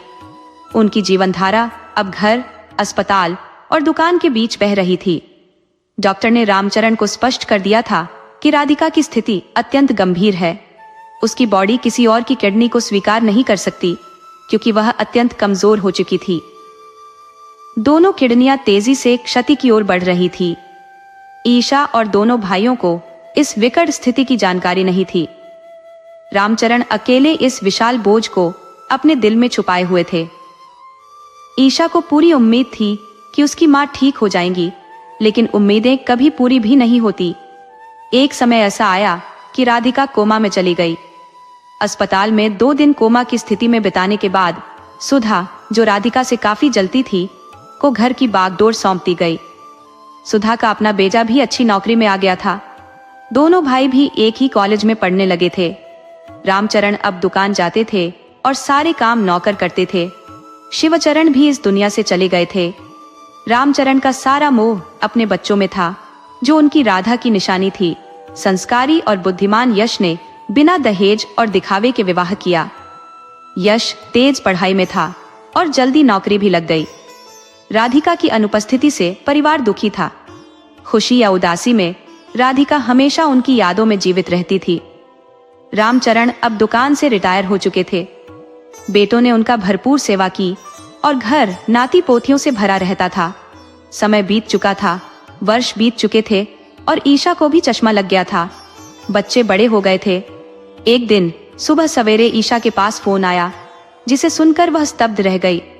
फोन से सूचना मिली कि राजेश का एकमात्र बेटा अब इस दुनिया में नहीं रहा। उसकी 2 किशोर बेटियां भी थी। दाना पोतियों की जिम्मेदारी राजेश के सिर पर आ गई थी और पत्नी भी बीमार थी। ईशा ने सोचा कि हम दुखी हैं, जो हमारे सारे दुखों के कारण है और जिनकी वजह से हमारी माँ को जल्दी ही छीन लिया गया। उसने समझा कि कोई भी चीज बेकार नहीं जाती। अच्छा या बुरा कफन में जेब नहीं होती। इंसानी मोह माया मरने के बाद बेकार हो जाती है, चाहे कुछ छोड़ा हो या अनंत धन संपत्ति जमा की हो। जब हम अच्छा करते हैं तो मालिक देखता है, और जब अन्याय करते हैं तो वह भी देखता है। आखिरकार हर कर्म का फल मिलता है। राजेश ने जिन बेटों के लिए इतनी मेहनत की, आज उनका जवान बेटा अपनी छोटी बेटियों को छोड़कर स्वर्ग सिधार गया। अब राजेश के सामने पोतियों की जिम्मेदारी और जवान बेटे की कमी का दुख था। राधिका के बच्चे संस्कारी और अच्छी नौकरी में थे और अपने पिता की सेवा कर रहे थे। राधिका जल्दी काल के गाल में समा गई, लेकिन रामचरण की सेवा भरपूर हो रही थी। दोस्तों, जैसा करोगे वैसा भरोगे। अगर आपको हमारी कहानी पसंद आई हो तो कृपया हमारे चैनल को सब्सक्राइब करें, वीडियो को लाइक करें और शेयर करें।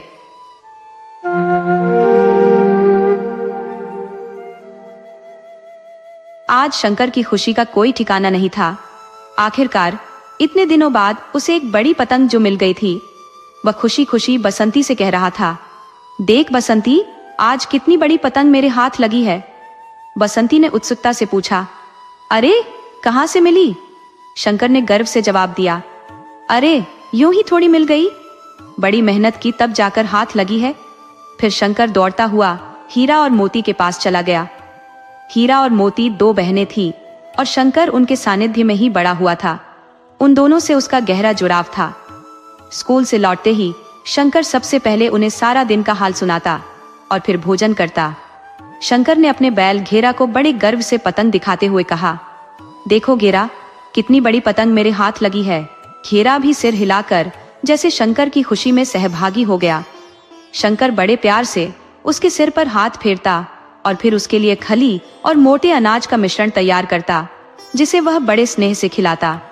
इधर बसंती गोबर के कंडे बना रही थी, जिन्हें सुखाने के लिए बाहर डाल रही थी। वह शंकर से बोली, भैया, पिताजी और भैया को खेतों में रोटी दे आना और लौटते समय हकीम काका से दवाई भी लेते आना। अम्मा की खांसी तो थमने का नाम ही नहीं ले रही है। शंकर ने जवाब दिया, अच्छा, मैं अभी जाता हूँ बसंती, बस रोटी बांध दे। बसंती, जो शंकर की बहन थी, ने तुरंत हाथ धोकर हैंडपंप से पानी निकाला और झोपड़ी में जाकर रोटी बांधने लगी। झोपड़ी की हालत खस्ता थी।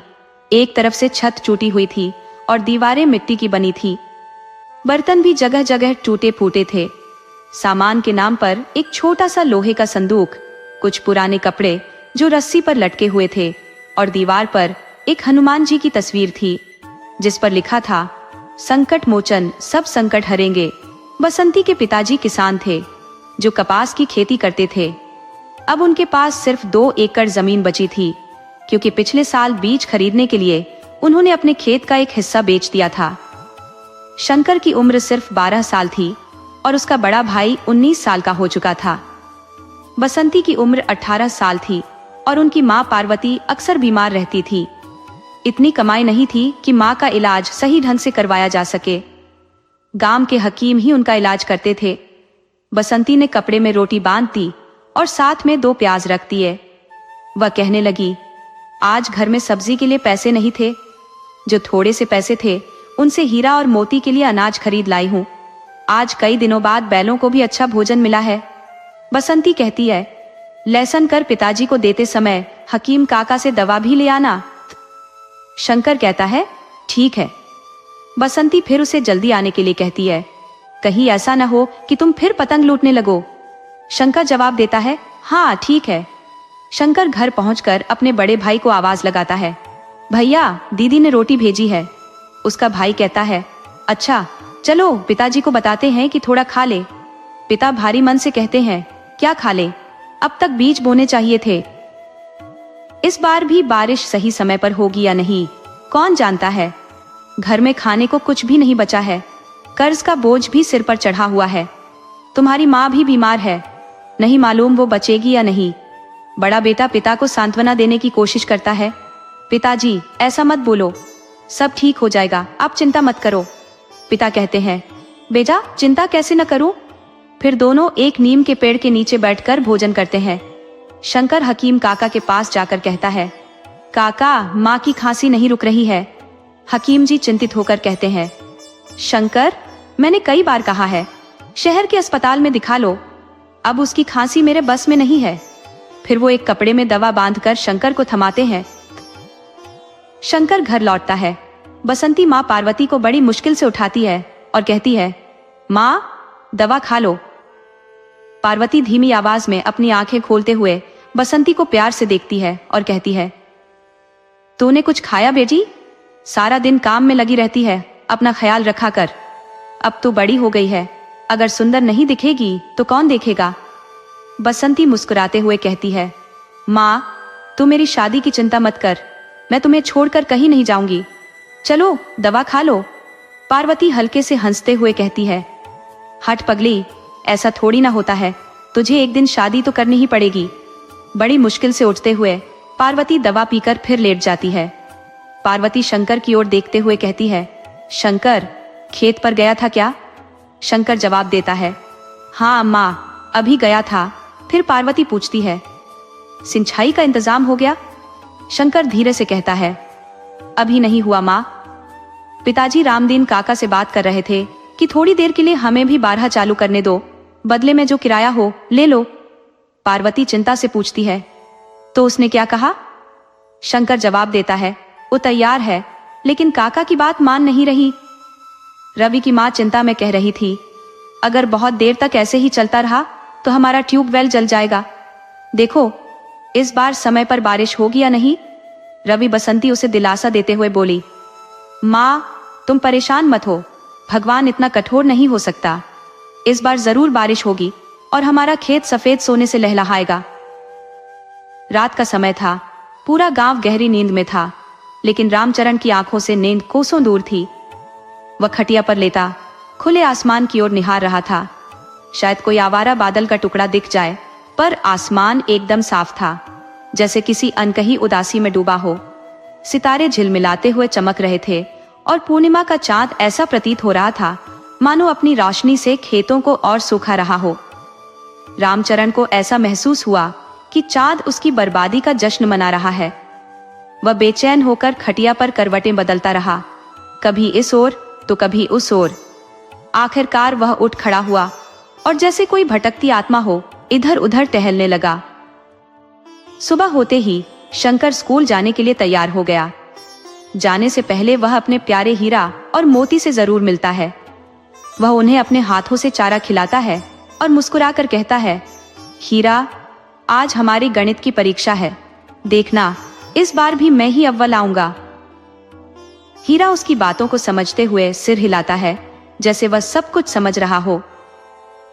शंकर फिर पूछता है, क्या तुम्हें लगता है इस बार बारिश होगी? हीरा एक बार फिर सिर हिलाता है और उसकी गले में लटकी घंटी की आवाज टन टन कर गूंजने लगती है। शंकर मुस्कुराते हुए कहता है, ठीक है हीरा, अब मैं चलता हूँ। जैसे ही शंकर वापस आता है, एक बड़ी सफेद एसयूवी उसकी झोपड़ी के सामने रुकती है। रामचरण हाथ जोड़कर दौड़ते हुए गाड़ी के पास आता है और कहता है, मालिक, आपने आने का कष्ट क्यों किया? बुला लिया होता। साहूकार कहता है, हर बार तुम्हें बुलाने का कोई फायदा नहीं, आज सोचा खुद ही आकर देखूं क्या हाल चाल है। रामचरण गहरी सांस लेते हुए कहता है, मालिक, आप तो जानते हैं पिछले साल बारिश नहीं हुई थी, हालत बहुत खराब है। साहूकार ठंडे स्वर में कहता है, तुम्हारी बदहाली पर ध्यान दूंगा तो अपना धंधा कैसे करूंगा? मेरी मजबूरियां भी समझो। रामचरण हाथ जोड़ते हुए विनती करता है, मालिक, कुछ दया करो। इतने में साहूकार की नजर बसंती पर पड़ती है। वह कहता है, ये तुम्हारी बेटी है ना? रामचरण सिर झुकाकर जवाब देता है, हाँ मालिक। साहूकार फिर पूछता है, बड़ी हो गई है, शादी कब करोगे? रामचरण हताश स्वर में कहता है, लड़का ढूंढ रहा हूं साहब, दहेज का बड़ा बोझ है, पैसा होता तो आपका कर्ज कब का चुका देता। मधु साहूकार ठंडी हंसी के साथ कहता है, हाँ हाँ ठीक है, जल्दी से जल्दी मेरा पैसा चुका देना। इतना कहकर साहूकार वहां से चला जाता है। रामचरण निराशा से झोपड़ी में लौटता है। पार्वती पूछती है, क्या कह रहा था? वह थके स्वर में जवाब देता है, कह रहा था उधारी जल्दी चुका दो। अब कहां से लाऊं इतना पैसा? पार्वती हल्के से कहती है, तुम कहो तो मैं अपने भाई से बात करूं। रामचरण उदास मन से कहता है, जैसा तुम ठीक समझो, मैं कुछ नहीं कह सकता। फिर वह खेतों की ओर चल देता है। पार्वती अपने बड़े बेटे हरि से कहती है, बेटा, मामा से 1 लाख रुपए मांग लो। हरि आश्चर्य से कहता है, अम्मा, मामा इतने पैसे दे देंगे? पार्वती ठंडी आवाज में कहती है, पूछकर तो देखना पड़ेगा बेटा। तभी बाहर शोर सुनाई देता है। पार्वती बेचैन होकर पूछती है, क्या हुआ? हरि जवाब देता है, पता नहीं अम्मा, जाकर देखता हूँ। हरि बाहर निकलकर लोगों से पूछता है, भाई क्या हुआ, इतना शोर क्यों मचा है? पड़ोसी उदास स्वर में बताता है, तुम्हें नहीं पता, आज सुबह सुबह बिहारी लाल ने पेड़ पर लटक कर आत्महत्या कर ली। हरि चौंक कर पूछता है, क्यों चाचा? वह जवाब देता है, साहूकार का कर्ज बहुत बढ़ गया था, इस साल बीज भी नहीं खरीद पाया, तंग आकर आत्महत्या कर ली। हरि दुखी होकर कहता है, ये तो बहुत बुरा हुआ, बेचारा किसान। चाचा सिर हिलाकर कहता है, अब भगवान ही जाने और क्या क्या दिन दिखाएंगे। हरि वहीं एक पेड़ के नीचे बैठकर गहरे विचारों में खो जाता है। हमारे घर की हालत भी कुछ खास अच्छी नहीं है, सारा परिवार कर्ज में डूबा है, बहन की शादी करनी है, बैलों के लिए भी चारे का इंतजाम नहीं हो पा रहा, दफ्तर में बाबू भी रिश्वत मांग रहा था, कोई रास्ता दिख नहीं रहा, बारिश समय पर नहीं होती और अगर हो भी गई तो कीड़े फसलें खा जाते हैं। वह सोचता है, रामदीन काका की हालत तो देखो, उन्होंने 2 साल पहले ही ट्यूबवेल लगवा लिया था, उनकी खेती तो इस साल भी बढ़िया हुई है और अब तो उन्होंने ट्रैक्टर भी खरीद लिया है। हम ही लोग हैं जो हर साल की तरह मारे जा रहे हैं। हरि दुखी मन से उठता है और सोचता है, चलो मामा से बात करता हूँ, शायद कुछ मदद मिल जाए। घर पर बसंती पुराने बक्से से फटी पुरानी किताबें निकाल रही है। वह उन दिनों को याद करती है जब वह स्कूल जाया करती थी, पढ़ाई में सबसे आगे रहती थी। गणित और विज्ञान उसके प्रिय विषय थे। एक बार उसने गणित की प्रतियोगिता में स्थान भी प्राप्त किया था। उसका प्रमाण पत्र उसने आज भी सहेज कर रखा है। आर्थिक संकट के चलते बसंती को स्कूल छोड़ना पड़ा। उसकी एक घनिष्ठ सहेली शिवा, जो पड़ोसी रामदीन की बेटी है, ने हाल ही में हाई स्कूल पास किया है, जबकि बसंती, अफसोस की बात है, केवल 7वीं तक ही पढ़ सकी। एक दिन बसंती अपनी पुरानी किताबों में खोई हुई थी। तभी शिवा आकर बोली, अरे बसंती, क्या कर रही है? चलो सरोवर की ओर चलते हैं। बसंती ने उत्तर दिया, नहीं शिवा, अभी नहीं जा सकती, माँ की तबीयत ठीक नहीं है, उन्हें अकेला नहीं छोड़ सकती। शिवा ने उसे मनाने की कोशिश की, चलना थोड़ी देर के लिए, और ये पुरानी किताबें क्यों देख रही है? अब तो तुझे स्कूल भी नहीं जाना पड़ता, तेरे लिए तो अच्छा है, न परीक्षा का झंझट, न कम नंबर पर डांट खाने का डर। बसंती ने गहरी सांस ली और कहा, तू जानती है मुझे पढ़ने का कितना शौक था, पर छोड़, तू ये सब नहीं समझेगी। फिर अचानक उसने पूछा, तू बार बार सरोवर जाने की जिद क्यों कर रही है? कोई खास बात है? शिवा अपनी नजरें झुका लेती है। बसंती ने तुरंत भांप लिया, कुछ तो है, नहीं तो तू यूं बार बार सरोवर जाने की जिद नहीं करती। शिवा थोड़ी झिझकते हुए बोली, हाँ, सुरेश गांव आया हुआ है कुछ दिनों के लिए। बसंती मुस्कुराई, तो ये बात है, सीधे सीधे कह देते कि सुरेश से मिलने जाना है। ठीक है, रुक, मैं माँ को बताकर आती हूँ कि हम लोग सरोवर जा रहे हैं। इसी बीच हरि अपने मामा के घर पहुंचता है। मामी हरि को देखकर बेहद प्रसन्न होती है, क्योंकि उनकी सिर्फ 2 बेटियां हैं और वह हरि को अपने बेटे के समान मानती है। वे जल्दी जल्दी उसके लिए खाना बनाने लगती है और पूछती है, गांव में सब कैसा है? तेरी माँ पार्वती कैसी है? हरि ने उत्तर दिया, सब ठीक है मामी, बस माँ की खांसी नहीं रुक रही है। मामी चिंतित होकर बोली, डॉक्टर को दिखाया या नहीं? हरि ने कहा, हाँ मामी, कई बार ले गए हैं, लेकिन वो मानती ही नहीं है। तभी मामा बाहर से आते हैं और हरि को देखकर खुश हो जाते हैं। हरि ने पूछा, मामा जी कहाँ थे? मामा ने कहा, अरे बेटा, पंडित जी ने एक लड़का बताया था कल्पना के लिए, वहीं देखने गए थे। हरि ने उत्सुकता से पूछा, तो लड़का पसंद आ गया? मामा ने हंसते हुए कहा, नहीं रे, उसकी उम्र कुछ ज्यादा थी और परमानेंट नौकरी भी नहीं है, तो बता कैसे आना हुआ? हमारी बहन तो ठीक है ना? हरि पूछता है। उसका मामा चिंतित स्वर में कहता है, उनकी तबीयत अब ठीक नहीं रहती। फिर मामा ने रामचरण के बारे में पूछा। हरि उदासी से जवाब देता है, पिताजी बहुत परेशान है। मामा ने पूछा, क्यों? हरि ने गहरी सांस लेकर कहा, साहूकार बहुत तंग कर रहा है। मामा को स्थिति समझ में आ जाती है और वे धीरे से पूछते हैं, कितना पैसा चाहिए?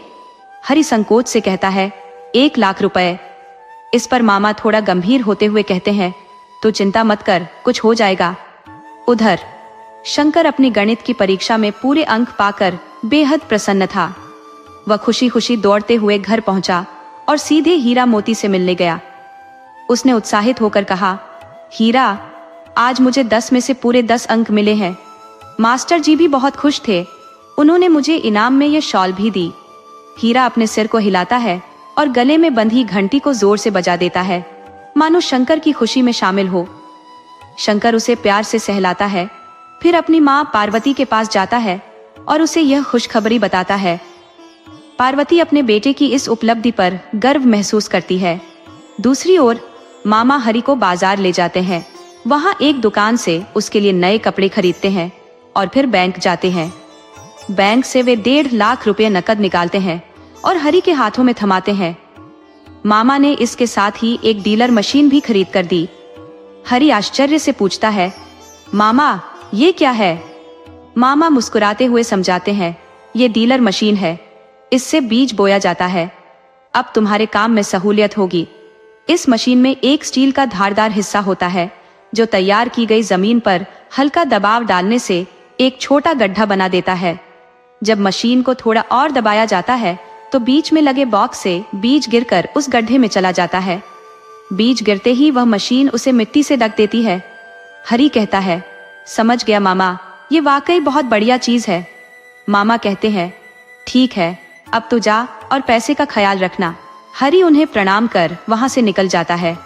दूसरी ओर शिवा और बसंती दोनों सहेलियां तालाब के पास पहुंचकर आधे घंटे से बातें कर रही थी। अचानक बसंती पूछती है, तूने अपनी अम्मा को सुरेश के बारे में कुछ बताया या नहीं? शिवा कहती है, अभी नहीं बताया, पर अब सोच रही हूँ कि बता दूं। बात कर लूंगी जल्दी। बसंती कहती है, हाँ जल्दी बता दे, कहीं देर ना हो जाए। तभी शिवा सुरेश को आते हुए देखती है और उत्साह से कहती है, वो देख, सुरेश आ रहा है। आज मैं उससे जरूर पूछूंगी कि वो हमसे शादी करना चाहता है या नहीं। बसंती सहमति में सिर हिलाती है और कहती है, ये तो तेरा सही निर्णय है। जैसे ही सुरेश पास आता है, बसंती हंसकर कहती है, कैसे हो सुरेश भैया? सुरेश जवाब देता है, मैं ठीक हूँ, तुम बताओ। बसंती कहती है, मैं भी ठीक हूँ। अच्छा तुम लोग बातें करो, मैं चलती हूँ। शिवा कहती है, नहीं बसंती, तू बस 5 मिनट और बैठ, फिर मैं भी तेरे साथ चलूंगी। बसंती थोड़ी दूर जाकर जामुन के पेड़ से जामुन तोड़ने लगती है। अब शिवा सुरेश से पूछती है, क्यों, इतने दिनों बाद गांव कैसे आना हुआ? सुरेश जवाब देता है, फैक्ट्री से छुट्टी नहीं मिल रही थी, काम का बहुत दबाव था। शिवा हंसते हुए कहती है, तो अब छुट्टी मिल गई, अब क्या इरादा है? सुरेश थोड़ी हैरानी से पूछता है, कैसा इरादा? शिवा मुस्कुराते हुए कहती है, हमारे बारे में कुछ सोचा है कि नहीं? कब करोगे शादी की बात? सुरेश गंभीर होकर कहता है, शादी की बात करने के लिए ही तो गांव आया हूं। शिवा थोड़ी शर्माते हुए कहती है, अच्छा तो शादी के बाद हमें शहर घुमाओगे ना? सुरेश हंसते हुए कहता है, हाँ क्यों नहीं, मैं तो तुम्हें अपने साथ ही रखूंगा। शिवा कहती है, ठीक है अब हम चलते हैं। सुरेश कहता है, इतनी जल्दी क्यों जा रही हो? शिवा मुस्कुराते हुए जवाब देती है, जल्दी इसलिए, नहीं तो अम्मा हमें ढूंढ रही होगी। उधर रामचरण साहूकार का सारा कर्ज चुकाने के लिए उसकी हवेली पर पहुंचता है। क्या मामला है, इतनी सुबह सुबह उदास चेहरा लेकर क्यों आया है? साहूकार ने रामचरण से पूछा। रामचरण ने जवाब दिया, मालिक मैं आपका उधार चुकाने आया हूं। साहूकार ने तंज कसते हुए कहा, अरे अचानक इतना पैसा कहां से मिल गया? रामचरण ने कहा, मालिक मैंने कहीं से उधार लिया है। साहूकार ने ठंडी सांस लेकर कहा, ठीक है कितना लाया है? रामचरण ने झिंझकते हुए कहा, 1 लाख रुपए। साहूकार ने सवाल किया, और बाकी 2 लाख का क्या हुआ? रामचरण ने विनम्रता पूर्वक उत्तर दिया, मालिक फसल बिकने के बाद बाकी भी लौटा दूंगा। साहूकार ने सिर हिलाते हुए कहा, ठीक है जा अपना काम कर। रामचरण सीधा बाजार की ओर चल पड़ा। वहां से उसने बचे हुए पैसे से G27 कपास के बीज खरीदे और अपने बेटे हरि को पुकारा, चल बेटा खेत चलते हैं, अब खेत की गुड़ाई करनी है। पिता पुत्र फावड़ों के साथ खेत की गुड़ाई में जुट गए। हरि ने देखा कि बगल में रामदीन एक बड़ी मशीन से मिट्टी पलट रहा था। उत्सुक होकर हरि ने अपने पिता से पूछा, पिताजी ये रामदीन ने कौन सी बड़ी मशीन लाई है? रामचरण ने जवाब दिया, लगता है उसने कहीं से कल्टीवेटर मशीन किराए पर ली है। हरि ने फिर पूछा, इस मशीन का क्या काम होता है? रामचरण ने बताया, ये मशीन मिट्टी को भुरभुरी करती है जिससे बीज बोने में आसानी होती है। लेकिन बेटा अपना काम कर, दूसरों के काम पर ध्यान मत दे। इधर बसंती अपने घर के कामों में व्यस्त थी। वह दूर जंगल से लकड़ियां इकट्ठा कर रही थी ताकि घर में चूल्हा जल सके। तभी चांदनी नाम की एक औरत जो अक्सर गांव आती जाती रहती थी ने उसे आवाज दी। चांदनी साहूकार की अच्छी दोस्त थी, मध्यम कद की औरत जिसके मुंह में अक्सर पान का बीड़ा रहता था। उस दिन उसने पीले रंग की चमकदार साड़ी पहन रखी थी, कानों में बड़े बड़े झुमके और माथे पर बड़ी सी बिंदी लगी थी। वह पढ़ी लिखी भले न हो, पर बातों से लोगों को अपनी ओर खींचने में माहिर थी। उसने छेड़ते हुए कहा, अरे बसंती कहाँ यूं इधर उधर घूम रही है? बसंती ने जवाब दिया, कुछ नहीं लकड़ियां बीन रही हूं। चांदनी ने ठहाका मारते हुए कहा, पगली कब तक ये लकड़ियां बीनती रहेगी? चल मेरे साथ शहर चल, तुझे रानी बना दूंगी। बसंती ने गंभीरता से कहा, नहीं चांदनी, माँ की तबीयत ठीक नहीं है, मैं उन्हें अकेला छोड़कर कहीं नहीं जा सकती। तब वह कहती है, अरे सहचर मैं तुझे कहीं काम दिला दूंगी, तेरी माँ का इलाज भी हो जाएगा और तेरी जिंदगी भी संवर जाएगी। इस पर बसंती कहती है, नहीं काकी, इस वक्त मैं नहीं जा सकती, मुझे देर हो रही है, अब मैं चलती हूँ। उधर शंकर सरोवर के पास अपने दोस्तों के साथ पतंग उड़ाने में मग्न था। आज स्कूल की छुट्टी थी क्योंकि गुड़ेड़ी पड़वा का दिन था। उसकी पतंग आसमान की ऊंचाई में सबसे ऊपर उड़ रही थी और उसने उसे रंग बिरंगे कागजों से सजाया था। पतंग के पीछे लहराते कागज के फीतों को देख ऐसा प्रतीत हो रहा था जैसे शंकर अपने रंग बिरंगे सपनों को आसमान की बुलंदियों तक ले जाना चाहता हो। वह रमेश से कहता है, देखो रमेश, मेरी पतंग आज कितनी ऊंची उड़ रही है। रमेश मुस्कुराते हुए कहता है, तेरी पतंग वाकई बढ़िया है। शंकर गर्व से कहता है, आज मुझे कोई छू नहीं सकता। रमेश हंसते हुए कहता है, छू नहीं सकता तो क्या, काट तो सकता हूं। शंकर ने चुनौती दी, अगर हिम्मत है तो काट कर दिखा। रमेश ने अपनी पूरी कोशिश की, लेकिन जैसे ही उसकी पतंग शंकर की पतंग के पास पहुंचती, शंकर चतुराई से अपनी पतंग को दूर ले जाता और रमेश की पतंग पीछा करते रह जाती। अंत में रमेश हंसते हुए कहता, चल आज तो तू बच गया, लेकिन एक दिन तेरी पतंग जरूर काटूंगा। शंकर मजाकिया लहजे में कहता है, तुम्हारा ये सपना कभी पूरा नहीं होगा, और जोर से हंसने लगता है। वहीं दूसरी तरफ 3 दिन से खेत की जुताई चल रही थी। अब बीज बोने का समय आ चुका था। रामचरण ने हरि को बीज बोने के निर्देश देते हुए कहा, देख हरि, कोड की गहराई 4 से 5 सेंटीमीटर होनी चाहिए और हर पंक्ति के बीच की दूरी 60 सेंटीमीटर रखनी है। हरि ने जवाब दिया, पिताजी आप हाथ से डालो, मैं तो डिबलर से डालूंगा जो मामा ने दिया है। रामचरण ने हामी भरते हुए कहा, ठीक है, उसी से कर। इस बीच मानसून विभाग ने भी घोषणा कर दी थी कि इस बार बारिश समय पर आएगी। हरि उत्साह से कहता है, तब तो पिताजी मजा आ जाएगा। रामचरण ने प्रसन्न होकर कहा, हाँ, ये सब गणपति जी की कृपा है। आज बाप बेटे दोनों बेहद खुश थे। उनके सारे काम समय पर होते दिखाई दे रहे थे। दिन भर की कड़ी मेहनत के बाद उन्होंने बुआई का काम निपटा लिया। कपास की फसल बोने के बाद अगले 35-40 दिनों तक सिंचाई की जरूरत नहीं पड़ती थी। शाम को जब वे घर पहुंचे तो देखा कि पार्वती की तबीयत और ज्यादा बिगड़ चुकी थी। उसे तेज बुखार था और सीने में तीव्र दर्द हो रहा था। बसंती हड़बड़ाते हुए हकीम काका के पास जाती है। हकीम काका हाथ झाड़ते हुए कहते हैं, अब ये बीमारी मेरे हाथ से बाहर हो चुकी है, इसे किसी सरकारी अस्पताल ले जाओ। बसंती घबराई हुई घर लौटती है और कहती है, पिताजी, हकीम काका कह रहे हैं कि अम्मा को सरकारी अस्पताल ले जाना होगा। पार्वती के मन में एक विचार आता है, अस्पताल का खर्चा कहाँ से आएगा? वह अचानक उठ खड़ी होती है और कहती है, मुझे कुछ नहीं हुआ, मैं अस्पताल नहीं जाऊंगी। पार्वती की जिद पर सभी चुप हो जाते हैं। बसंती गणपति जी के सामने से फूल उठाकर अम्मा के माथे पर रखती है। अगली सुबह शिवा बसंती के घर आती है और पूछती है, बसंती, काकी की तबीयत कैसी है? बसंती आंसू पोंछते हुए कहती है, रात ठीक से सो नहीं पाई, इसलिए तबीयत ठीक नहीं लग रही। शिवा उसे ढांढस बंधाते हुए कहती है, तू क्यों रो रही है? अम्मा ठीक हो जाएगी, चिंता मत कर। शिवा उसके घर के कामों में मदद करने लगती है। वह रोटियां बनाते हुए कहती है, चल बसंती, अब तू खा ले, कल से भूखी है, ऐसे कैसे चलेगा? बसंती उदास होकर कहती है, मन नहीं कर रहा। शिवा उसे समझाते हुए कहती है, कैसे मन नहीं करेगा, तुझे खाना होगा, नहीं तो अम्मा को कौन देखेगा? इतने में बसंती देखती है कि मामा चले आ रहे हैं। जैसे ही बसंती ने मामा को देखा, उसके चेहरे पर ऐसी खुशी आ गई जैसे किसी डूबते हुए इंसान को किनारे का सहारा मिल गया हो। वह बेहद उत्साहित होकर पूछती है, मामा, आप यहाँ कैसे आए? मामा ने गहरी नजरों से जवाब दिया, मैं पार्वती की तबीयत देखने आया हूँ। कैसी है वो? बसंती ने धीरे से कहा, माँ की हालत अच्छी नहीं है। इतने में पार्वती की आंख खुलती है और वह थकी हुई आवाज में कहती है, अरे भैया, तुम? मामा ने चिंतित होकर कहा, बहना, तुम्हारी तबीयत तो बहुत खराब लग रही है, क्या डॉक्टर को नहीं दिखाया?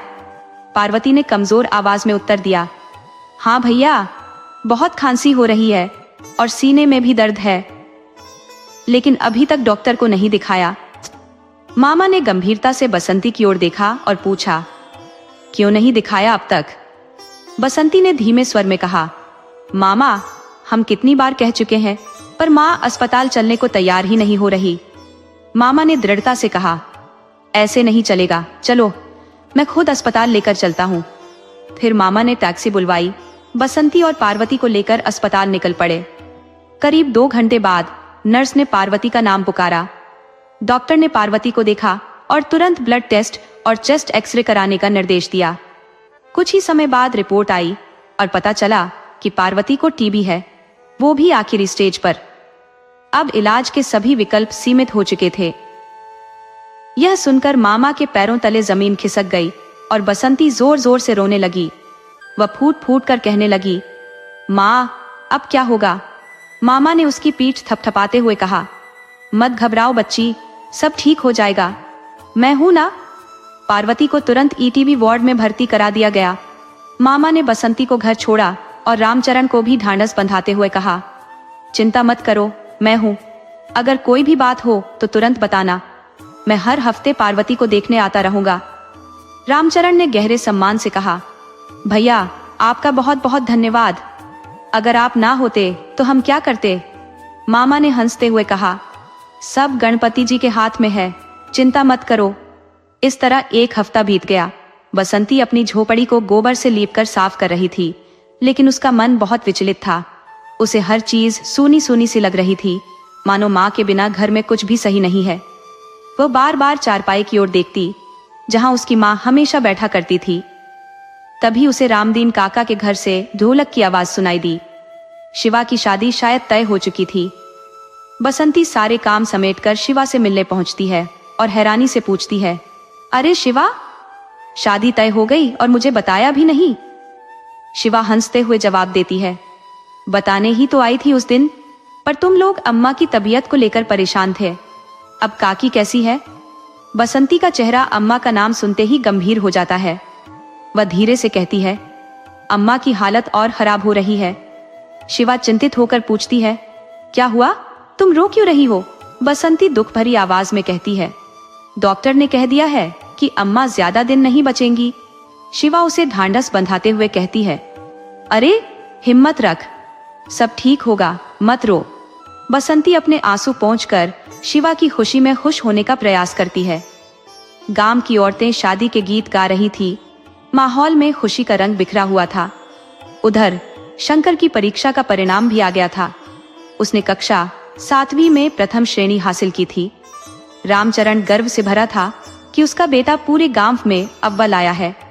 मिठाई मनाने की तैयारी हो रही थी, हर तरफ खुशी थी, लेकिन बसंती के मन में अम्मा की यादें उमड़ रही थी।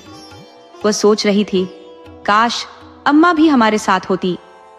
इस बार मानसून समय पर आ गया था और खेतों में बीज अंकुरित हो चुके थे। रामचरण अपने खेतों की लहलहाती फसल देखकर ऐसे प्रसन्न था, जैसे कोई माँ अपने गर्भ में पल रहे शिशु को प्यार से सहलाते हुए उससे बातें कर रही हो। उसकी आंखों में नई चमक थी और शरीर का हर अंग उस आनंद में झूम रहा था। तभी गांव के पंडिताजी उधर से गुजरे और रामचरण को आवाज दी, अरे रामचरण, सुनो तो जरा। पर रामचरण तो अपने खेतों में इतना मग्न था कि कुछ सुनाई ही नहीं दे रहा था। पंडिताजी ने फिर जोर से पुकारा, अरे रामचरण भैया। इस बार रामचरण ने ध्यान दिया और पूछा, हाँ पंडित जी, कैसे आना हुआ? पंडिताजी मुस्कुराते हुए बोले, अरे भैया, एक खुशखबरी है। तुम्हारी लड़की की फोटो लड़के वालों को पसंद आ गई है। वे लोग अगले हफ्ते आ रहे हैं। ये सुनकर रामचरण उत्साहित हो गया और बोला, ये तो बहुत ही अच्छी खबर है। लड़का क्या करता है? पंडिताजी ने बताया, लड़के के पिता के पास 5 एकड़ जमीन है और लड़का बैंक में क्लर्क है। रामचरण खुशी से बोला, यह तो सचमुच बहुत अच्छा है। रामचरण खुशी से भरा अपने घर लौटता है और हरी तथा बसंती को यह शुभ समाचार बताता है। वह कहता है, तुम्हारी अम्मा यहाँ होती तो कितनी खुश होती। बसंती पर बसंती को इस पर कोई विशेष फर्क नहीं पड़ता, क्योंकि उसका सारा ध्यान उसकी माँ पर लगा हुआ था। उसकी तो फिलहाल शादी में कोई रुचि भी नहीं थी। वह तो अपनी पढ़ाई दोबारा शुरू करना चाहती थी, लेकिन घर की कमजोर आर्थिक स्थिति ने उसकी इस ख्वाहिश को अधूरा ही छोड़ दिया। अगले दिन रामचरण और बसंती अस्पताल जाते हैं, जहां पार्वती भर्ती थी। अस्पताल के दरवाजे पर कदम रखते ही बसंती का दिल तेजी से धड़कने लगता है।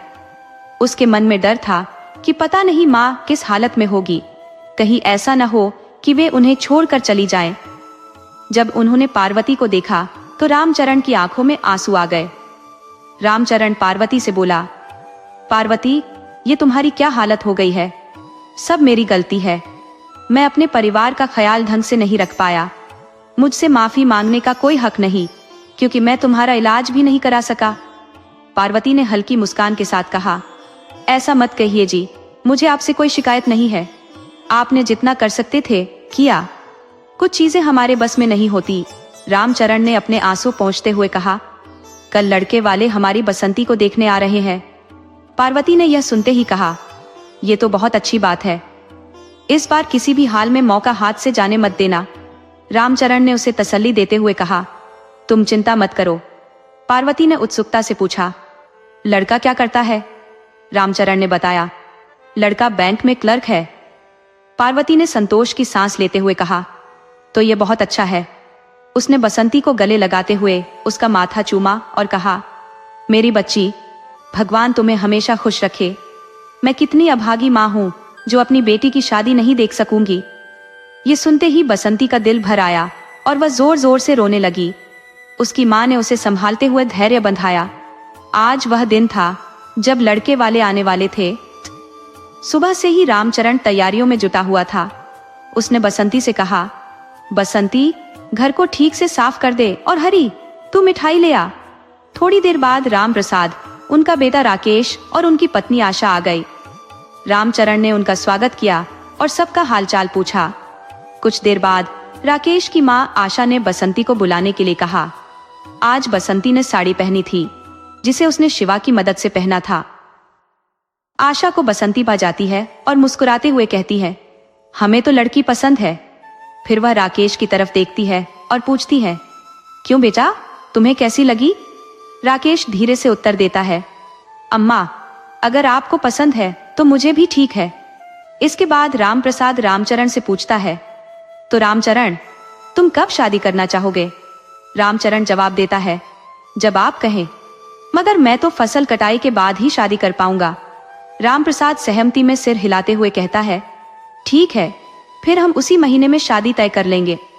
रामचरण उत्साहित होकर कहता है, हाँ, मैं पंडित जी से मिलकर तारीख निकलवा लूंगा। आज शगुन के रूप में बसंती को एक साड़ी और 2 सोने के कंगन पहनाए गए। रामचरण की खुशी आज दुगुनी हो गई थी। पार्वती को अस्पताल में भर्ती हुए 3 हफ्ते बीत चुके थे और उसकी हालत लगातार बिगड़ती जा रही थी। आज बसंती अपने छोटे भाई शंकर के साथ माँ से मिलने अस्पताल गई थी। अम्मा की बिगड़ती हालत देखकर बसंती का दिल टूटने लगा और उसकी आंखों से आंसू थमने का नाम नहीं ले रहे थे। पार्वती ने अपनी बेटी को सांत्वना देते हुए कहा, रो मत पगली, जाना तो सबको है, चाहे आज हो या कल। जो जन्म लेता है उसका अंत एक न एक दिन जरूर होता है। यही सृष्टि का नियम है। बसंती सुबकते हुए बोली, माँ, लेकिन तुम्हारे बिना मैं कैसे रहूंगी? उसकी माँ ने हल्की मुस्कान के साथ कहा, अरे, जब ससुराल जाएगी तो वहां की जिम्मेदारियों में सब भूल जाएगी। वैसे भी समय सारे दुख कष्ट भुला देता है। इतने में पार्वती की नजर बसंती के हाथों में पड़े कंगनों पर पड़ी। उसने प्यार से बसंती के हाथों को थामते हुए कहा, ये कंगन तो बहुत सुंदर है, तेरी सास ने पहनाए है ना? बसंती ने हौले से सिर हिलाया और कहा, हाँ माँ, ये मुझे मेरी सास ने दिए हैं। पार्वती ने उसे अपने गले से लगाते हुए कहा, मेरी बेटी, शादी के बाद औरत की जिंदगी बदल जाती है। वहां सबका ख्याल रखना, अपने सास ससुर की सेवा करना और पति की छाया बनकर रहना। बसंती की आंखों में फिर से आंसू भर आए और वह अपनी माँ से लिपट गई। पार्वती ने धीरे से कहा, अब तुम लोग जाओ। उसने शंकर से कहा, अपनी बहन का ख्याल रखना। शंकर ने भी अपनी माँ के गले लगते हुए कहा, हाँ अम्मा, तुम हमें छोड़कर कहाँ जाओगी? तुम्हारे बिना वहां तुम्हारा मन नहीं लगेगा। शंकर की बातों पर पार्वती हंसने लगी और कहा, भगवान मेरे बच्चों की रक्षा करे। अस्पताल से लौटते वक्त रास्ते में बसंती और शंकर की मुलाकात चांदनी से हो जाती है। चांदनी ने चहकते हुए कहा, बसंती, मैंने सुना तेरी शादी तय हो गई है। संकट के बीच शंकर ने अचानक कहा, हाँ, मेरे होने वाले जीजा जी बैंक में काम करते हैं। बसंती ने उसे चुप कराते हुए कहा, हमें जल्दी है, चल शंकर। उसकी आवाज में जल्दबाजी साफ झलक रही थी।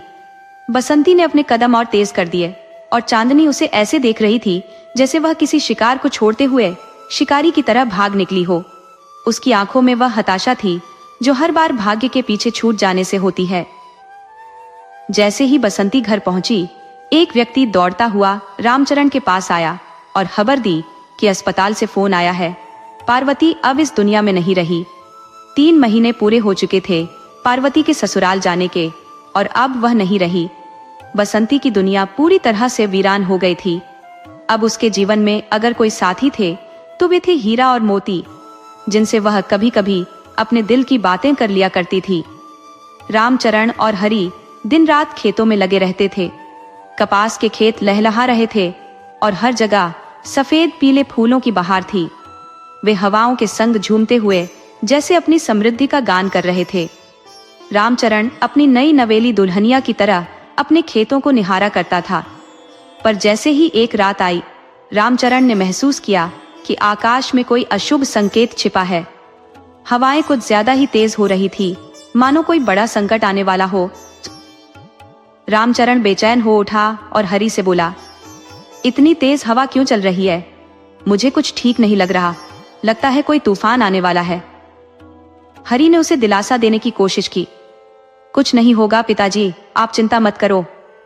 लेकिन रामचरण को खेतों की चिंता सता रही थी। वह बोला, नहीं, मुझे लगता है कुछ बुरा होने वाला है, हम बर्बाद हो जाएंगे।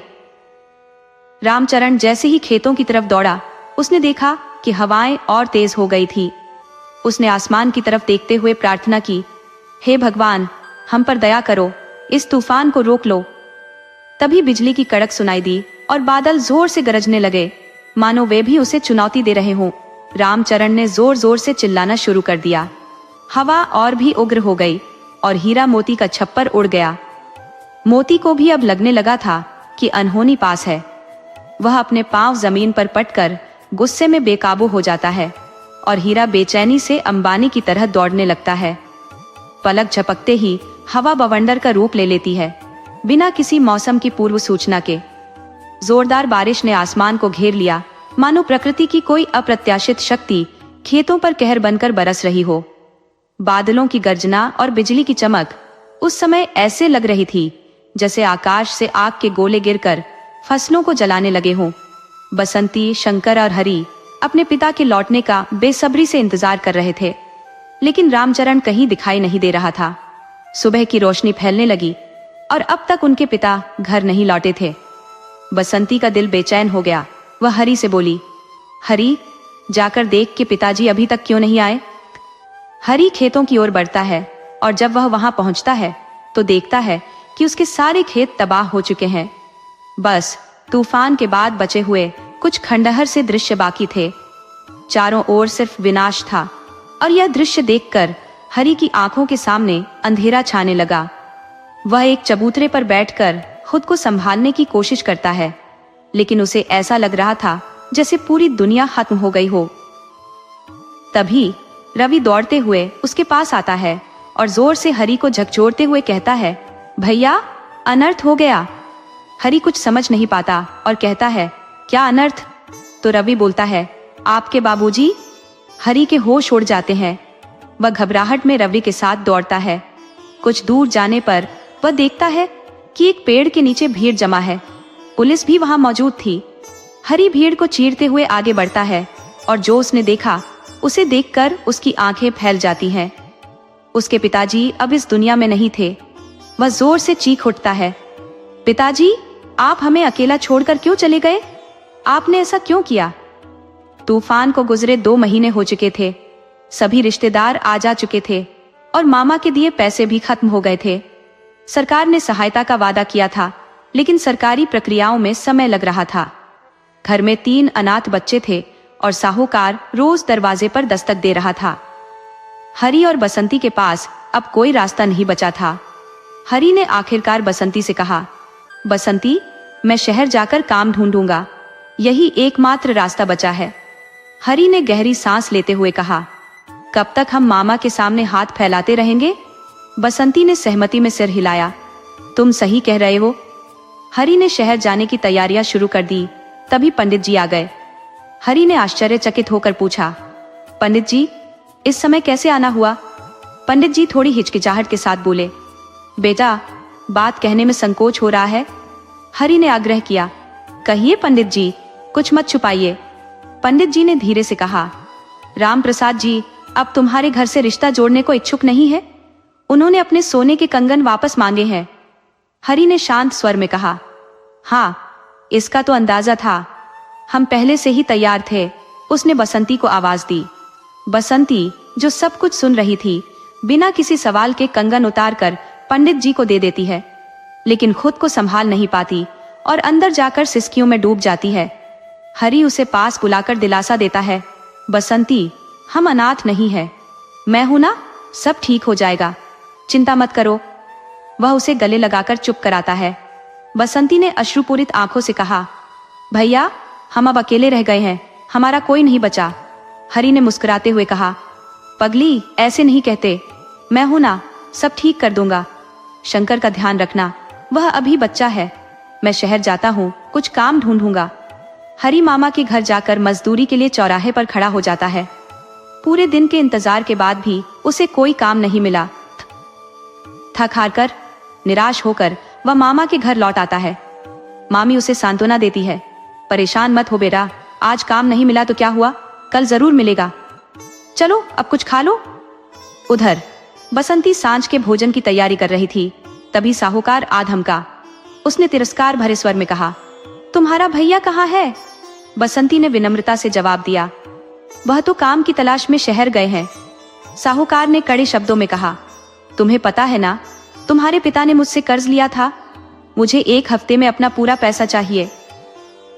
बसंती ने हाथ जोड़ते हुए कहा, हमें मालूम है, लेकिन तूफान ने सब कुछ बर्बाद कर दिया, हमारे पिताजी भी नहीं रहे। साहूकार ने कठोरता से कहा, इन बातों से मुझे कोई मतलब नहीं है, मुझे मेरा पैसा चाहिए और वो भी समय पर। बसंती इस बात से व्याकुल हो उठी, अब क्या होगा, भैया अकेले कैसे सब संभालेंगे? ये सोचते हुए वह चूल्हे में आग लगाती है और एक हाथ से खाना बनाती है, जबकि दूसरे हाथ से अपने आंसू पोंछती है। इतने में शंकर वहां आ जाता है। दीदी, तुम रो क्यों रही हो? शंकर ने मासूमियत से पूछा। बसंती ने अपने आंसुओं को छुपाते हुए कहा, कुछ नहीं रे, मैं कहाँ रो रही हूँ। बसंती जल्दी से अपने आंसू पोंछते हुए बोली, चलो खाना खा लो, बहुत देर हो गई है। दोनों भाई बहन खुले आसमान के नीचे बैठकर भोजन कर रहे थे। तभी चांदनी वहां आ गई। उसने गहरी सहानुभूति के साथ कहा, तुम्हारे बाबूजी के बारे में सुनकर बहुत बुरा लगा। सुना है तुम लोगों पर साहूकार का भारी कर्ज भी है? बसंती ने सिर झुकाकर कहा, हाँ भैया, शहर गए हैं, कुछ ना कुछ काम जरूर मिल जाएगा। चांदनी ठंडी सांस लेकर बोली, काम मिल भी गया तो क्या, उससे कर्ज थोड़ी चुक जाएगा, उसे तो तुम लोग बस 2 वक्त की रोटी का इंतजाम कर पाओगे। बसंती, मेरी बात मान, चल मेरे साथ मुंबई, वहां साहूकार तुम्हारा सारा कर्ज भी माफ कर देंगे और ऊपर से 2 लाख रुपए भी देंगे। मैं तुम्हें वहां अच्छी नौकरी दिला दूंगी, जिससे तुम अपने भाई की भी मदद कर सकोगी। बसंती एकदम चुप हो गई। उसे समझ नहीं आ रहा था कि क्या करे। वह कभी शंकर को देखती तो कभी हीरा और मोती को। चांदनी ने जाते जाते कहा, सोच लो, मैं कल फिर आऊंगी। बसंती रात भर करवटें बदलती रही। उसके कानों में चांदनी की बातें गूंजती रहीं। साहूकार का कर्ज माफ हो जाएगा और बदले में 2 लाख रुपए भी मिलेंगे। ये विचार उसे कचोटता रहा। अगली सुबह हरी फिर उसी चौराहे पर खड़ा हो गया, जहां हर रोज मजदूर खड़े होते थे। धीरे धीरे सारे मजदूर काम पर चले गए, लेकिन हरी अभी भी खड़ा था। तभी एक आदमी आया और पूछने लगा, तुम मजदूर हो? हरी ने कहा, हाँ साहब। आदमी बोला, मेरे साथ चलोगे? बस 2 घंटे का काम है, गोदाम साफ करना है। हरी ने कहा, ठीक है साहब, जो भी आप देंगे ले लूंगा। उधर बसंती जंगल से लकड़ियां बटोरकर लौट रही थी। उसने टूटे हुए टहनियों का गट्ठर बनाया और सिर पर बांधकर घर लाई। शंकर, जो पास ही खेल रहा था, उसे देखकर दौड़ा और उसकी मदद करने लगा। लकड़ियों का बंडल उतारने में सहायता करते हुए शंकर ने मासूमियत से पूछा, दीदी एक बात पूछूं? बसंती मुस्कुराते हुए बोली, पूछो शंकर। शंकर ने उदासी से कहा, अब मैं स्कूल नहीं जा पाऊंगा ना दीदी? बसंती ने तुरंत जवाब दिया, क्यों नहीं, तुम जरूर जाओगे। लेकिन उसके मन में चिंता गहराने लगी कि अब शंकर की पढ़ाई का खर्च कहां से आएगा। वह नहीं चाहती थी कि शंकर की पढ़ाई अधूरी रह जाए, जैसे उसकी रह गई थी। उसने मन ही मन एक बड़ा फैसला कर लिया। बसंती ने मन ही मन ठान लिया था कि शंकर को वह जरूर पढ़ाएगी। उसे एक शिक्षित किसान बनाएगी, जो न सिर्फ खेती में दक्ष हो, बल्कि गांव वालों को आधुनिक तकनीक और खेती के नए तरीकों से अवगत कराए। मगर आज बसंती दिन भर बेचैन थी। वह कोई ठोस निर्णय नहीं ले पा रही थी कि आखिर वह क्या करे। एक ओर शंकर की पढ़ाई थी, दूसरी ओर साहूकार का भारी कर्ज था, जो बार बार उसे ऐसे विचारों में धकेल देता जो वह सोच भी नहीं सकती थी। उसके मन में बस एक ही विचार घूम रहा था, अगर वह शहर चली जाए और चांदनी के साथ काम करे तो साहूकार कर्जा माफ कर देगा और ऊपर से 2 लाख रुपए भी देगा। लेकिन क्या यह सही होगा? उधर शंकर, आज उसे पतंग उड़ाने का भी मन नहीं हो रहा था। उसने अपने पतंग को रमेश को दे दिया और उदास मन से सोचने लगा कि आगे क्या होगा। माँ की यादें उसे फिर से घेरने लगी। शंकर बुदबुदाया, अम्मा तू क्यों चली गई? तुझे तो हमारे साथ रहना था। उसकी आवाज भर्राने लगी थी। पिताजी भी हमें छोड़कर चले गए और अब हम पूरी तरह से अकेले हो गए हैं। ये कहते हुए शंकर मोती के गले लगकर जोर जोर से रोने लगा। मोती उसके दुख को समझते हुए कुछ कह नहीं पाया, बस उसका सिर हिलाता रहा। उस सिर हिलाने का मतलब क्या था, हाँ या नहीं, शंकर को समझ नहीं आया। इधर हरि का आज काम पर पहला दिन था। शाम को वह घर लौटा और सीधा बसंती को फोन लगाया। प्रदीप नाम का एक लड़का मोबाइल लेकर बसंती के पास आया और बोला, तुम्हारे भैया का फोन है? बसंती ने तुरंत मोबाइल उसके हाथ से छीन लिया और जल्दी से कहा, हाँ भैया, तुम ठीक हो ना? हरि ने जवाब दिया, हाँ मैं बिल्कुल ठीक हूँ। तू कैसी है? बसंती ने गहरी सांस लेते हुए कहा, मैं भी ठीक हूँ। कुछ काम मिला?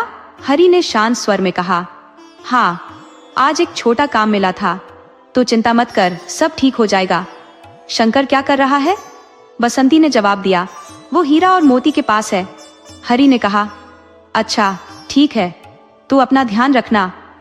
बसंती कुछ पूछना चाहती थी लेकिन उसकी हिम्मत नहीं हो रही थी। उसके मन में विचार चल रहा था, क्या मैं चांदनी के साथ शहर जाकर काम कर सकती हूँ?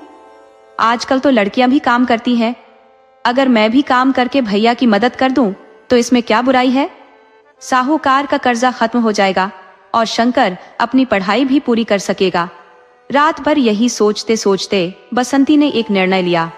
अगले दिन वह साहूकार से मिलने जाएगी। सुबह होते ही उसने शंकर को नाश्ता कराया और फिर साहूकार के घर जाने के लिए तैयार होने लगी। शंकर ने उसे जाते हुए देखा और पूछा, दीदी कहाँ जा रही हो? बसंती ने हल्की मुस्कान के साथ कहा, तेरी पढ़ाई का इंतजाम करने। शंकर की आंखों में चमक आ गई। सच? अब मैं फिर से स्कूल जा पाऊंगा? बसंती ने बड़े प्यार से शंकर के माथे को चूमते हुए कहा, हाँ मेरा प्यारा भाई स्कूल जरूर जाएगा और एक दिन बड़ा आदमी बनेगा। इसके बाद वह हीरा मोदी के सामने उसका जिक्र करते हुए बोली, शंकर मैं अभी वापस आती हूँ। उसके दिल में उम्मीदें उभर रही थी। कदम तेजी से साहूकार के घर की ओर बढ़ते हुए उसकी आंखों में कई सपने थे जो जैसे किसी बहते जल के प्रवाह की तरह थे। बसंती को ऐसा महसूस हो रहा था कि उसके दुखों की आखिरी दस्तक आ गई है। उसे आशा थी कि अब सब कुछ ठीक हो जाएगा। उसकी कल्पनाओं में शंकर बड़ा हो चुका था, अपने समाज को शिक्षित कर रहा था, किसानों को राह दिखा रहा था। बसंती अपनी सोच में इतनी खो गई थी कि उसे पता ही नहीं चला कि वह साहूकार के घर पहुंच चुकी थी। बाहर खड़े लठैतों ने उसे देखते ही पहचान लिया कि एक नई शिकार आई है। उन्होंने उसकी ओर देखते हुए कहा, हाँ साहूकार से मिलना है? आओ हम तुम्हें अभी उनसे मिलवा देते हैं। अंदर जाते ही उन्होंने साहूकार से कहा, सरकार बसंती आपसे मिलना चाहती है। बसंती को वहां पहुंचते ही चांदनी दिखाई दी। उसे देखकर बसंती की खुशी छलक पड़ी, मानो लंबी प्रतीक्षा के बाद उसे सफलता मिल गई हो। चांदनी ने बात घुमाते हुए कहा, अरे बसंती क्या हुआ बेटा, इतनी सुबह कैसे आना हुआ?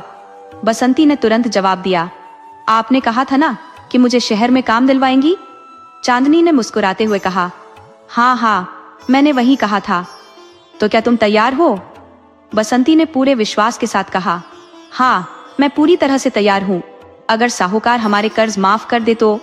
बसंती ने कहा, हाँ क्यों नहीं, कर्ज भी माफ हो जाएगा और रुपए 2 लाख भी मिल जाएंगे। चांदनी नजरें चुराते हुए साहूकार की तरफ देखती है और इशारों में कुछ कहती है। साहूकार सहमति में सिर हिलाते हुए बोला, हाँ बसंती, चांदनी सही कह रही है, मैं तुरंत तेरे दस्तावेज तैयार करवा देता हूँ। अब कोई कर्ज नहीं रहेगा। शंकर कागज लेकर आता है और रुपए 2 लाख भी। वह कहता है, सब हिसाब किताब पूरा हो गया है। बसंती की खुशी का ठिकाना नहीं था। वह चांदनी से कहती है, मैं यह पैसे ग्रामीण बैंक में जमा करवा देती हूँ, फिर आपके साथ चलूंगी।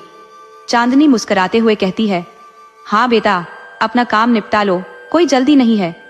बसंती की चिंताएं फिर भी बनी हुई थी। उसने कहा, मुझे थोड़ी परेशानी है, मैं जब शहर जाऊंगी तो शंकर और हीरा मोती का क्या होगा? चांदनी ने उसे ढांढस बंधाते हुए कहा, तुम उनकी चिंता मत करो, शंकर को हम तुम्हारे मामा के घर छोड़ देंगे और हीरा मोती साहूकार के यहाँ रहेंगे। जब तक तुम्हारा भैया वापस नहीं आता तब तक सब ठीक रहेगा। बसंती ने सहमति में सिर हिलाते हुए कहा, ठीक है।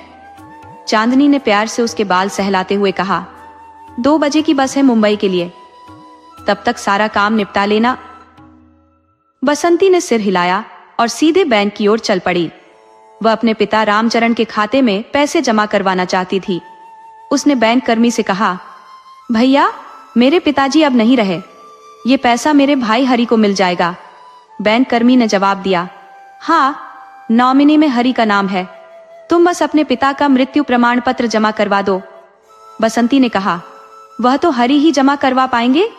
बैंक कर्मी ने सहमति जताते हुए कहा, ठीक है, तुम पैसा जमा कर सकती हो, बाद में हरि से कहना कि वह मृत्यु प्रमाण पत्र लेकर आए। बसंती ने कहा, ठीक है। वह घर लौट आई और शंकर को जल्दी जल्दी खाना खिलाने लगी। फिर वह मामा के घर फोन मिलाने गई, लेकिन कोई जवाब नहीं मिला। दोबारा फोन मिलाया, फिर भी कोई उत्तर नहीं आया। दुर्भाग्य जैसे उसका पीछा छोड़ने का नाम ही नहीं ले रहा था। घर आकर उसने शंकर को सारी बात बताई। शंकर ने उदास होकर कहा, दीदी, मुझे अकेले छोड़कर मत जाओ। बसंती ने उसे दिलासा देते हुए कहा, अरे मेरे प्यारे भैया, ये सब मैं तुम्हारे लिए ही तो कर रही हूँ, ताकि तुम पढ़ लिख कर माँ और पिताजी का सपना पूरा कर सको। शंकर रोते हुए बसंती से लिपट जाता है और कहता, दीदी, मुझे पढ़ाई नहीं करनी, तुम मत जाओ। बसंती उसे दिलासा देते हुए कहती, नहीं भाई, रोते नहीं है, साहूकार ने कहा है कि वह तुम्हें मामा के घर छोड़ देगा, इसलिए तुम चिंता मत करो। अब मुझे जाना होगा, समय हो रहा है। शंकर फिर भी नहीं मानता और बोला, दीदी मत जाओ। इतने में चांदनी आकर कहती है, बसंती, तैयार हो ना? बसंती ने उदास स्वर में कहा, हाँ, लेकिन शंकर को अकेला छोड़कर कैसे जाऊं? चांदनी ने शंकर को समझाने की कोशिश की और अंत में वह किसी तरह राजी हुआ। फिर वह बसंती को लेकर वहां से चल पड़ी। 5 घंटे बाद बसंती मुंबई पहुंच गई। मुंबई की विशाल इमारतें देखकर उसकी आंखों में आश्चर्य झलकने लगा। उसने चांदनी से कहा, यहाँ तो बहुत बड़ी बड़ी इमारतें हैं। चांदनी ने मुस्कुराते हुए पूछा, मुंबई कैसी लगी? बसंती ने खुशी से कहा, बहुत अच्छी है। परंतु बस से उतरते ही चांदनी उसे एक संकरी और अंधेरी गली में ले जाती है। वहां की दुर्गंध और अजीब अजीब नजरें उसे घूरने लगती है। परेशान होकर बसंती ने पूछा, ये कौन सी जगह है? ये तो बहुत गंदी लग रही है। चांदनी हंसते हुए कहती है, जगह को मत देखो, यहाँ के लोग बहुत अच्छे हैं और तुम्हारा ध्यान रखेंगे। बसंती को इस बात का अंदाजा नहीं था कि उसकी जिंदगी एक भयावह मोड़ लेने वाली थी, एक ऐसा दलदल जिसमें वह फंसने जा रही थी और कभी बाहर नहीं निकल पाएगी। दरअसल चांदनी उसे यहाँ काम दिलाने नहीं, बल्कि उसे बेचने के लिए लाई थी। वह एक दलाल चुन्नीलाल से मिलती है और बसंती को मोटी रकम के बदले उसके हवाले कर देती है। बसंती अब सच्चाई समझ जाती है, लेकिन अब बहुत देर हो चुकी थी। वह रो रो कर गिड़गिड़ाती है, मुझे छोड़ दो, मुझे जाने दो। पर अब उसकी सुनने वाला कोई नहीं था।